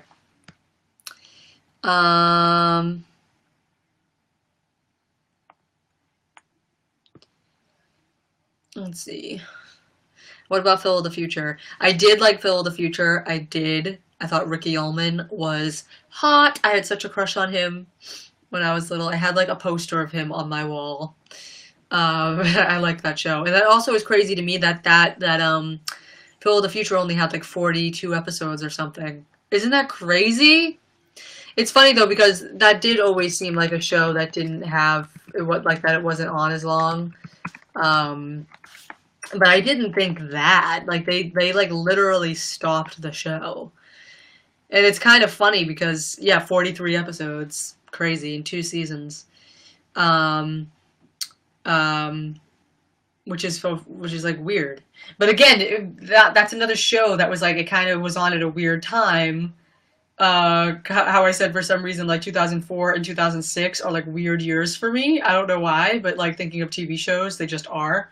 And Phil of the Future started in 2004 and ended in 2006, so it's like it's kind of an awkward show for me, like during its time on Disney Channel as far as that goes. But I did really like the show. I really liked him. I really liked Ricky Ullman. And Phil Diffie and Keely Teslo. They had a good relationship. That That ending, oh my god. I still laugh at that ending where he breaks in and kisses her while she's doing the news broadcast. And then he's like, oh, I gotta go. Dad's waiting for me in the time machine. And they're like on TV and he's like, time machine ride at the amusement park. Oh my god. I can't. But yeah, Lizzie McGuire spinoff needs to happen. It does. It probably will. I just hope it won't be about her kids. I hope it will be about her as an adult. That would be really funny, really awesome, really cooly, as she would say. I've actually, like, I've adopted Lizzie McGuire slang from 2000, 2002, that no one actually says in real life, and no, like that no one even said back then. No one even talked like the way they talked on Lizzie McGuire. I don't know why they wrote a lot of that slang in, but they just did, and no one spoke like that. But I speak like that now. So I say coolie, I say outie. I say like, all right, I'm outie. I say coolie, outie. They're instead of calling people dicks or whatever on Lizzie McGuire, they called each other dirks. Like, oh my god, he's such a dirk. So I might adopt that. I might adopt that. I feel like there are some other slang that I'm not, and that I can't remember right now. But yeah, I say coolie all the time, and I think people look at me very strangely. They're like, what, did she just say coolie? Like, who talks like that? I'm like, I do, because I'm feeling real nostalgic. But yeah. Someone said that they chipped a tooth yesterday. I chipped my tooth. You can't see it, but this tooth, the bottom of it is chipped, and the back of it is chipped as well. And I chipped it because in like 2007, I was in my room headbanging to Paramore. I was like lip syncing or probably actually singing along to Riot, just the album Riot, in my headphones. And I was in my room, I had my microphone, and I was in some cool outfit, and I had my hair down, and I was like headbanging and everything in my room, trying to be like Hayley Williams. And I hit my, oh god, I'm having bad memories. It was right here on my bureau.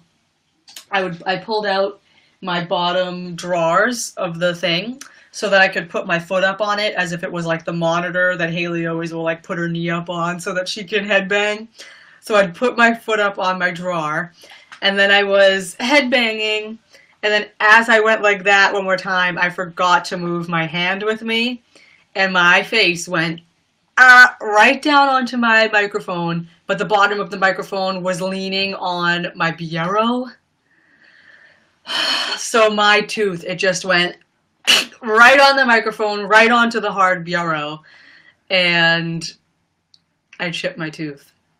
And it really kind of hurt, and ever since then, I've been afraid that my tooth is just going to crack and fall out. I've been so scared, because then later on when I was in high school, I was sitting at a piano at school, and someone said something really funny, and I like did my laugh like that when I like throw my body and laugh, and I was like ha ha ha ha with my mouth wide open, and I whacked my teeth onto the top of the piano. My mouth started bleeding, and I was like, oh my god, oh my god, oh my god, because I knew I had that chipped tooth, and I was like, oh my god, I just whacked my tooth again, and it's totally gonna fall out and break. But it still hasn't.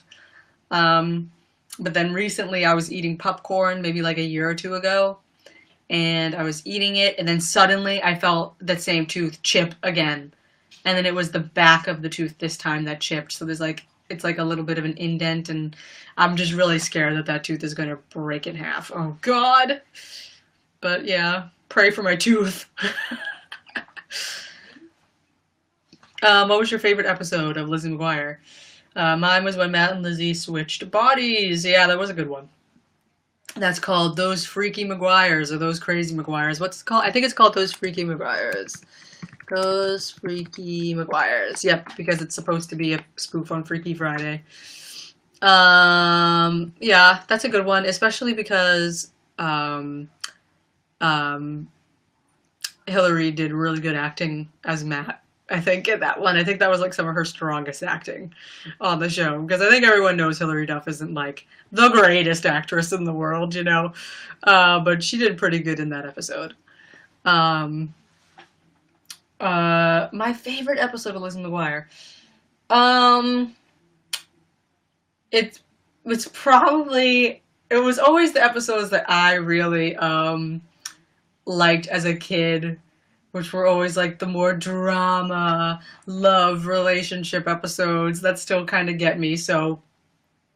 Uh, so the the episode First Kiss, which was the season 2 premiere, I believe, when she dates the paperboy Ronnie, and they end up dating, and then she has her first kiss with him, and then there's the drama with Gordo seeing them together, and then he starts realizing he likes her, and then they have that nice moment together in the library at the end of the episode. That was always my favorite one. I had that episode on my iPod. As soon as I got an iPod that could have video, I put that episode on my iPod because I loved it so much. I watched it all the time. So that episode, Dear Lizzie, the episode where she ran the Vice column. And that's also when Gordo wrote into her and said, like, I think I like my best friend as more than a friend. I like that episode. Uh, I like a lot of the season 2 episodes because they just, probably because when I was a kid, they felt so much older to me in season 2. Like it felt more like they were in high school in season 2. Like they just looked a lot older. They were 8th graders in season 2, and 8th grade for me was when I finally made it to 8th grade, and I was like, I'm like Lizzie, I'm an 8th grader. I literally felt like a high school senior. So that's yeah. So I still think of 8th grade as that way. So they felt more like high school students in season 2, and you know, so I really like a lot of the episodes in season 2 a little more. Um, the I actually don't mind the Grubby Log John's old time review or whatever episode. I don't mind that one. One of the girls from Freaky Friday is in that episode. Um, what? I'm trying to think of the one that I just had it in my head. Um, oh god, oh god, oh god, oh god, oh god, oh god. It was a season 2 episode. Oh god, it was another. Oh, you're a good man, Lizzie McGuire. You're a good man, Lizzie McGuire. That episode. When they break the statue of their first principal or something, and it was the, hey, you kids, cut that out guy. And yeah, and she blames herself for it and gets herself, she doesn't get to go to the school dance, but at the end of the episode, everyone brings the dance to her, and it's really cute. And of course, that's the episode where there's that gift set on Tumblr that has like 1,000,000,000 notes when Lizzie's like, I thought you were going to be at the dance. And Gordo was like, well, my best friend wasn't going to be there, so why would I want to go? And he's like, besides, I brought you mini donuts. And she's like, thanks. That gift set that like everyone's seen, where it's like Gordo raising the bar since 2002 or 2003, whenever that episode aired. Yeah, I like that episode. I like the My Fair Larry, I think is the name of the episode, where they give Larry Tudgman a makeover and bring him to Miranda's party. That's good. I always thought that Miranda and Larry should have ended up together. I don't know why. I think it was probably because of that episode. They had like a lot of chemistry before she knew that he was Larry Tudgman. And then, Just Friends. The episode Just Friends, where she wanted to totally change herself to be Ethan Kraft's type, and Gordo went like out of his way to help her do that. That's a nice episode, because then they have a nice little moment between Lizzie and Gordo at the end of that episode as well. Moving on up, when Gordo goes to high school, that was a good episode. I clearly, usually, pretty much all episodes that I'm remembering have like a little bit of Lizzie and Gordo stuff in them because I love them. But yeah, when he went to high school, I clearly remember. I clearly remember when that episode premiered because, or at least when it was going to premiere. Oh no, when it premiered as well, because I must have been in 6th or 7th grade. It's probably 6th grade, when that premiered, I think. And I saw the commercial for it, and it was like it was that scene of the episode where Gordo's leaving, and as he's leaving, some of the lights in the hallway are turning off, and it's like, is Gordo really gonna be gone for good? And it was like drama, like straight up drama, and I was like, oh my god, it was like my end of the world. And then the next day in school, after we had all seen that promo for it, we were like, oh my god, did you see the promo? Like, is Gordo really gonna leave? Like, oh my god. And then the next day after the episode premiered, whenever we saw each other next, it was like, oh my god, did you see Lizzie McGuire last night? Like, Gordo's still here. Oh my god. Yeah, I clearly remember that. But then I love some of the more like innocent episodes in season 1, like the pilot episode, Pool Party. I love that episode. Like, that episode makes me so emotional because it's like, oh my god, because that's like the actual start of the show where they're like introducing all the characters, and it's so cute. And of course that's where we get the line of like, Kate Sanders, she used to be our best friend until she bought a bra. And like, you know, we get to see like that sort of drama, you know, when Miranda ends up befriending Kate and ditches Lizzie to go to her party, and it just, like, stuff like that reminds me of, like, me and my friends, like, when there was some drama, like, there's that one scene where, you know, Miranda's all being fake with Kate in the hallway, and she looks over, and she's just totally leaving Lizzie alone by herself, but they just kind of look at each other in the hallway, just kind of sad. And I had an exact moment like that with one of my friends one day, where she ditched me for a popular crowd, and we had that exact moment of just kind of looking at each other, and you could tell she felt bad for abandoning me, but she didn't care. Like, you know, she was more caught up with being with the popular people. And so, like, that episode always makes me emotional because I always, like, because you know, we've all been there, you know what I mean? It's just like, oh, it was, like, relatable. I don't know. It's just so cute. And then that episode ends with Lizzie and Gordo tie-dyeing their sheets together, and Why Can't We Be Friends, the Smash Mouth cover, is playing in the background, and it makes me so happy because it reminds me of the soundtrack, the show's soundtrack, that I actually still have. I actually have it right over here. Let me actually get it. Ah! Oh my god. Perfect. I actually have the DVD as well. So let me get that. Ah! Here we go.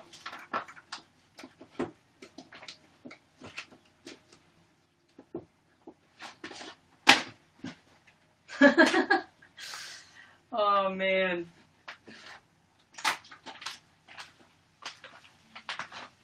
This will probably be the last thing I do on here, guys, because I made sure I went overtime today because I started this chat way too late. I was at my Nana's house for a party.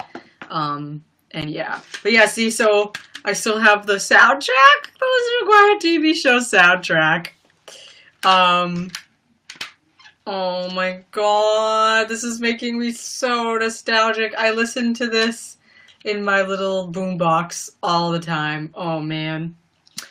Yeah. Oh. What's even in here? Oh.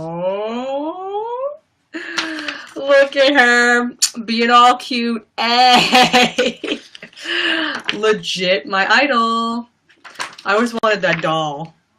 I actually saw that doll of on eBay, and I really wanted to buy it, but now it's gone. But oh well. Someone said, "Oh my God, you kept it in such good condition." There's like crack on the case. But no, yeah. Oh man. Yeah, I listen to this all the time. I Can't Wait, Hilary Duff is the first song on it. Why Can't We Be Friends by Smash Mouth. I love their version of it. It just makes me really nostalgic because all I picture is like Lizzie and Gordo tie-dyeing their sheets, all happy together, being best friends, and it just makes me want to cry. It makes me so emotional. Why can't we be friends? Why can't we be friends? Why can't we be friends? And they had like her. That's the thing. As I was reading that blog, Lizzie McGuire Reviewed, which is the blog that inspired me to do my Even Stevens blog.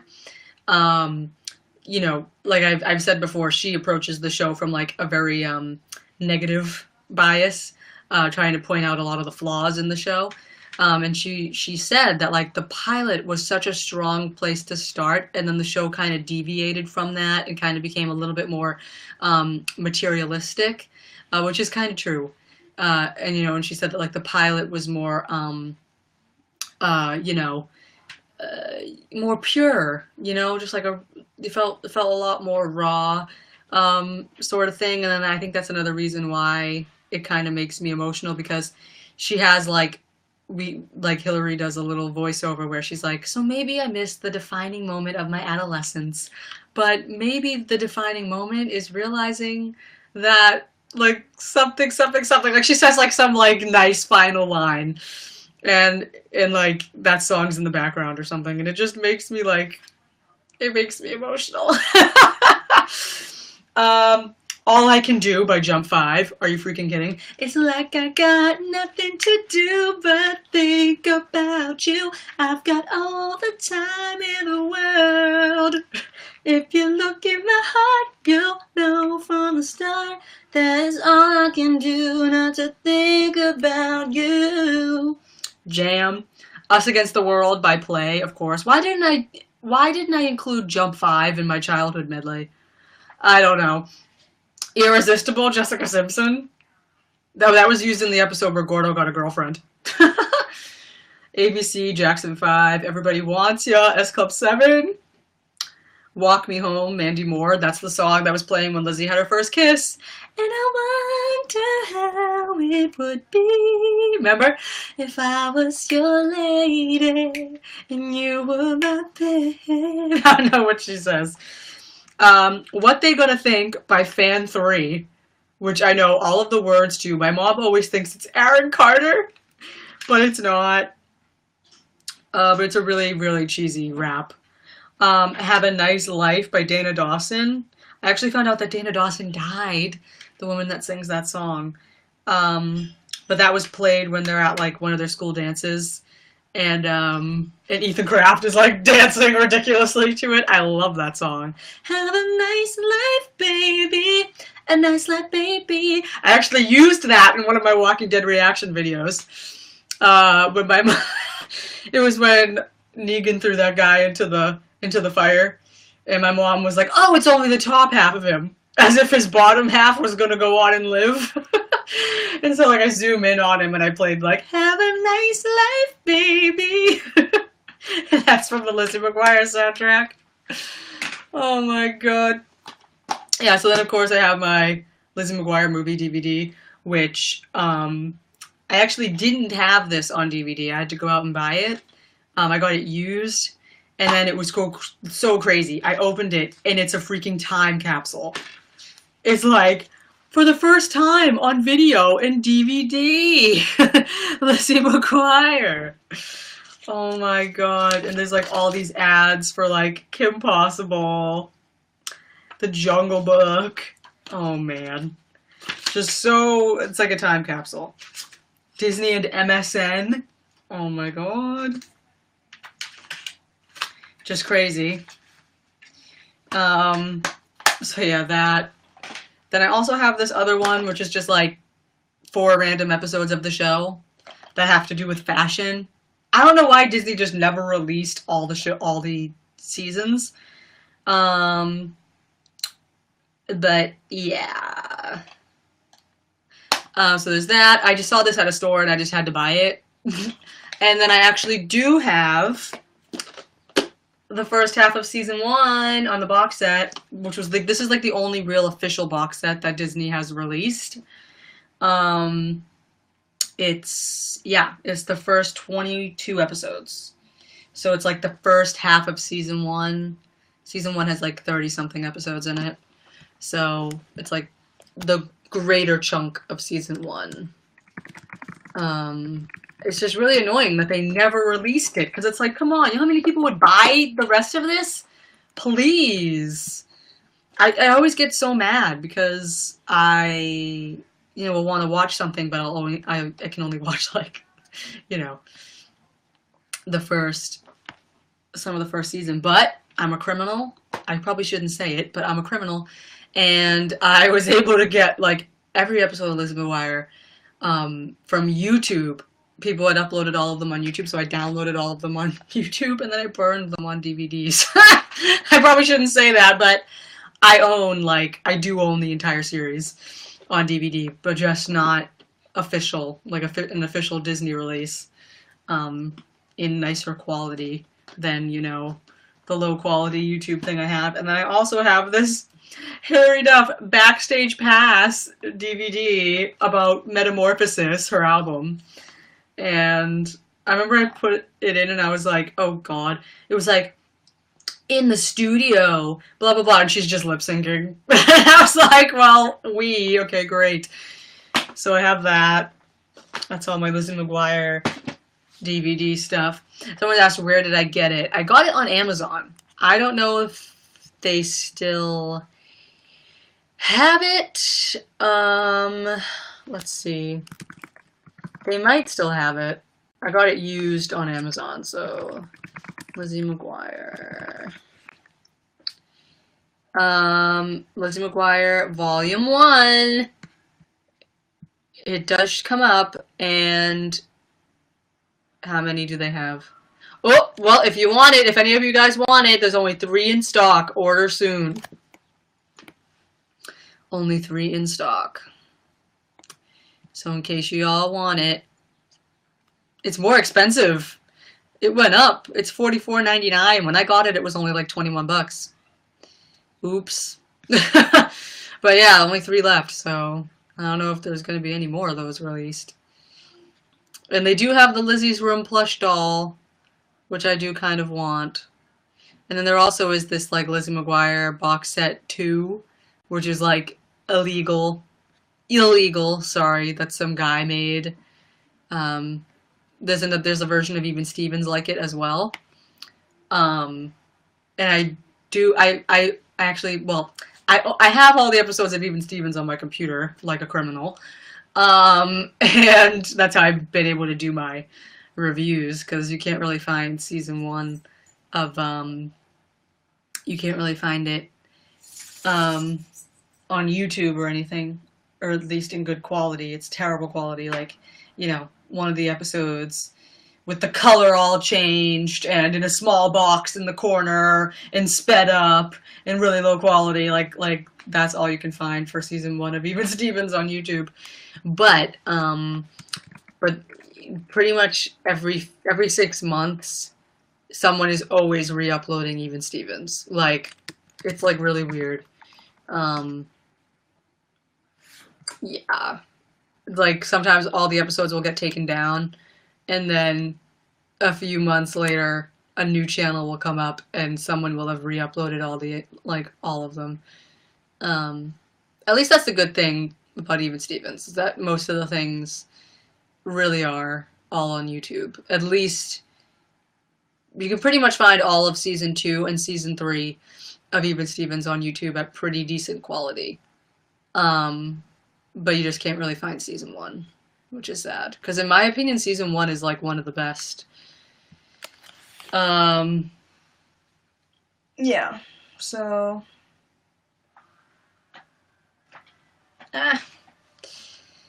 Okay. Oh yeah, and then of course this is my only official Even Stevens thing that I have. Because this was like really the only official Even Stevens thing that was ever released. They never released the show on DVD. They never released anything, so the only thing that I could get of my faves is the movie, which the movie isn't even that great. No offense. That's why, like, I can't wait until I actually finish reviewing all of the episodes so that I can do my bonus review of the movie, because this movie could have been so much better. I mean, let's be real. Like, really, it's like this fake TV show, vacation. Like, come on. Like, we could have gotten a, like, we could have had a way better ending to the show than this. Especially, like, I don't know. Especially when, like, the actual last episode of the series was, like, so good. It was so deep. Like, with Lewis and Tawny saying, I love you on those VHS tapes. I mean, hello. Like, that was, like, that's, like, by far, as far as I've seen on Disney Channel, that is, like, the most romantic thing, um, I've ever seen on the Disney Channel. Like, legit. Like, that's, like, I've never seen anything as romantic as that on the Disney Channel. Or, like, acted as well as that as on the Disney Channel as well. But I mean, you know, with Shia, of course, he's great. But I mean, the way he was just able to pull off that message, it was just so nice. Oh, now I want to watch that episode again. But yeah, you know what I mean? So it's like the last episode of the show was so good, it was so strong and like deep, and then it was like, here's like a silly movie. You know what I mean? I mean, granted, there were some hilarious moments in the movie. But I wish we could have seen more of like Lewis and Tawny as a couple, because they got together in the finale of the show. So it's like, I wish we could have seen them more together. Larry and Ren should have ended up together. I'll always be upset about that. Anyway, yeah. The only way to get your shows is outside the law. Honestly, it's true, especially for these old Disney shows. It's like, what is my mom watching?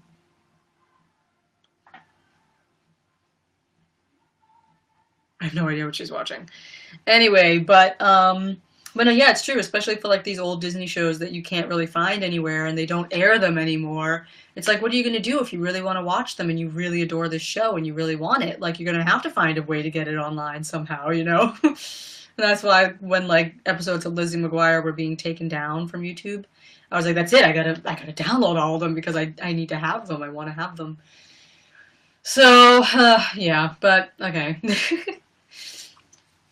All right, guys. I feel like I've gone overtime enough, I think, to be to the equivalent of the 2-hour chat if I had started on time.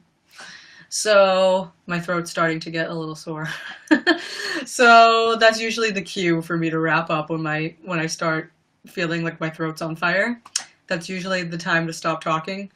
I'm sorry that I haven't like been playing music these last 2 chats. I just keep forgetting. I end up like talking about stuff and whatever, but I had my guitar all ready to go right here on the side, but oh well. I always have it there in case.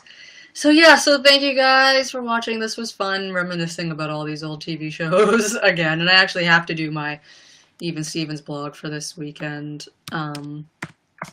Yeah, and again, for those of you that don't know, it is evenstevensranked.com. And it's through Tumblr. It's run through Tumblr. So, I'll leave it.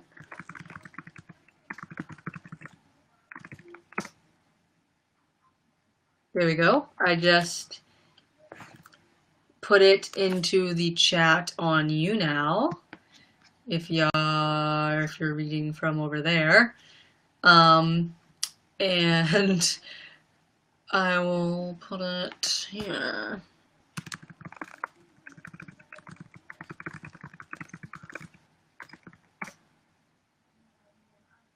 Oh, I can't add web addresses.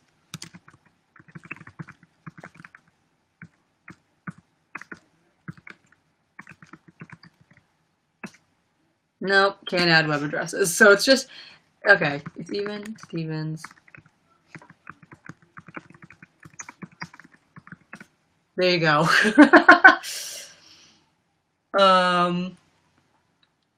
Yeah. I'm quite proud of the blog. I really am. I'm quite proud of it. I've put a lot of work into it. I did not think that I would have made it this far. Um, Already I'm getting into number 39 of my countdown out of 35, which is I mean out of 65, which is a lot. I've made it through like 26 episodes so far. I did not think that I was actually going to make it that far so far, so I'm quite proud of that. Yeah.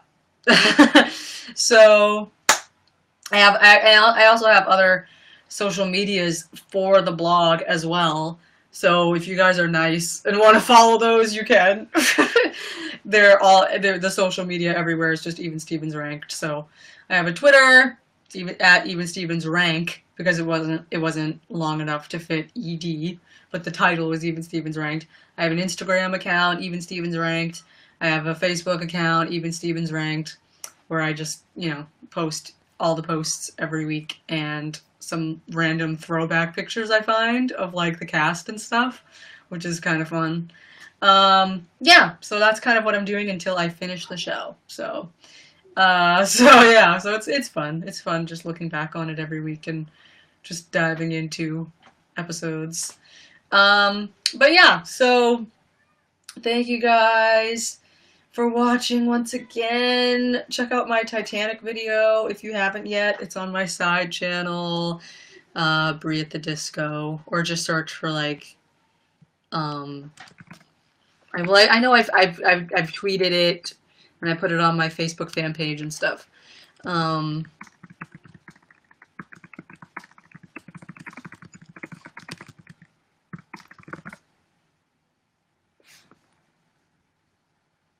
If you search Titanic Brittany Butler, it's one of the videos that comes up. You just have to scroll down a little bit. But yeah, so thank you guys for watching.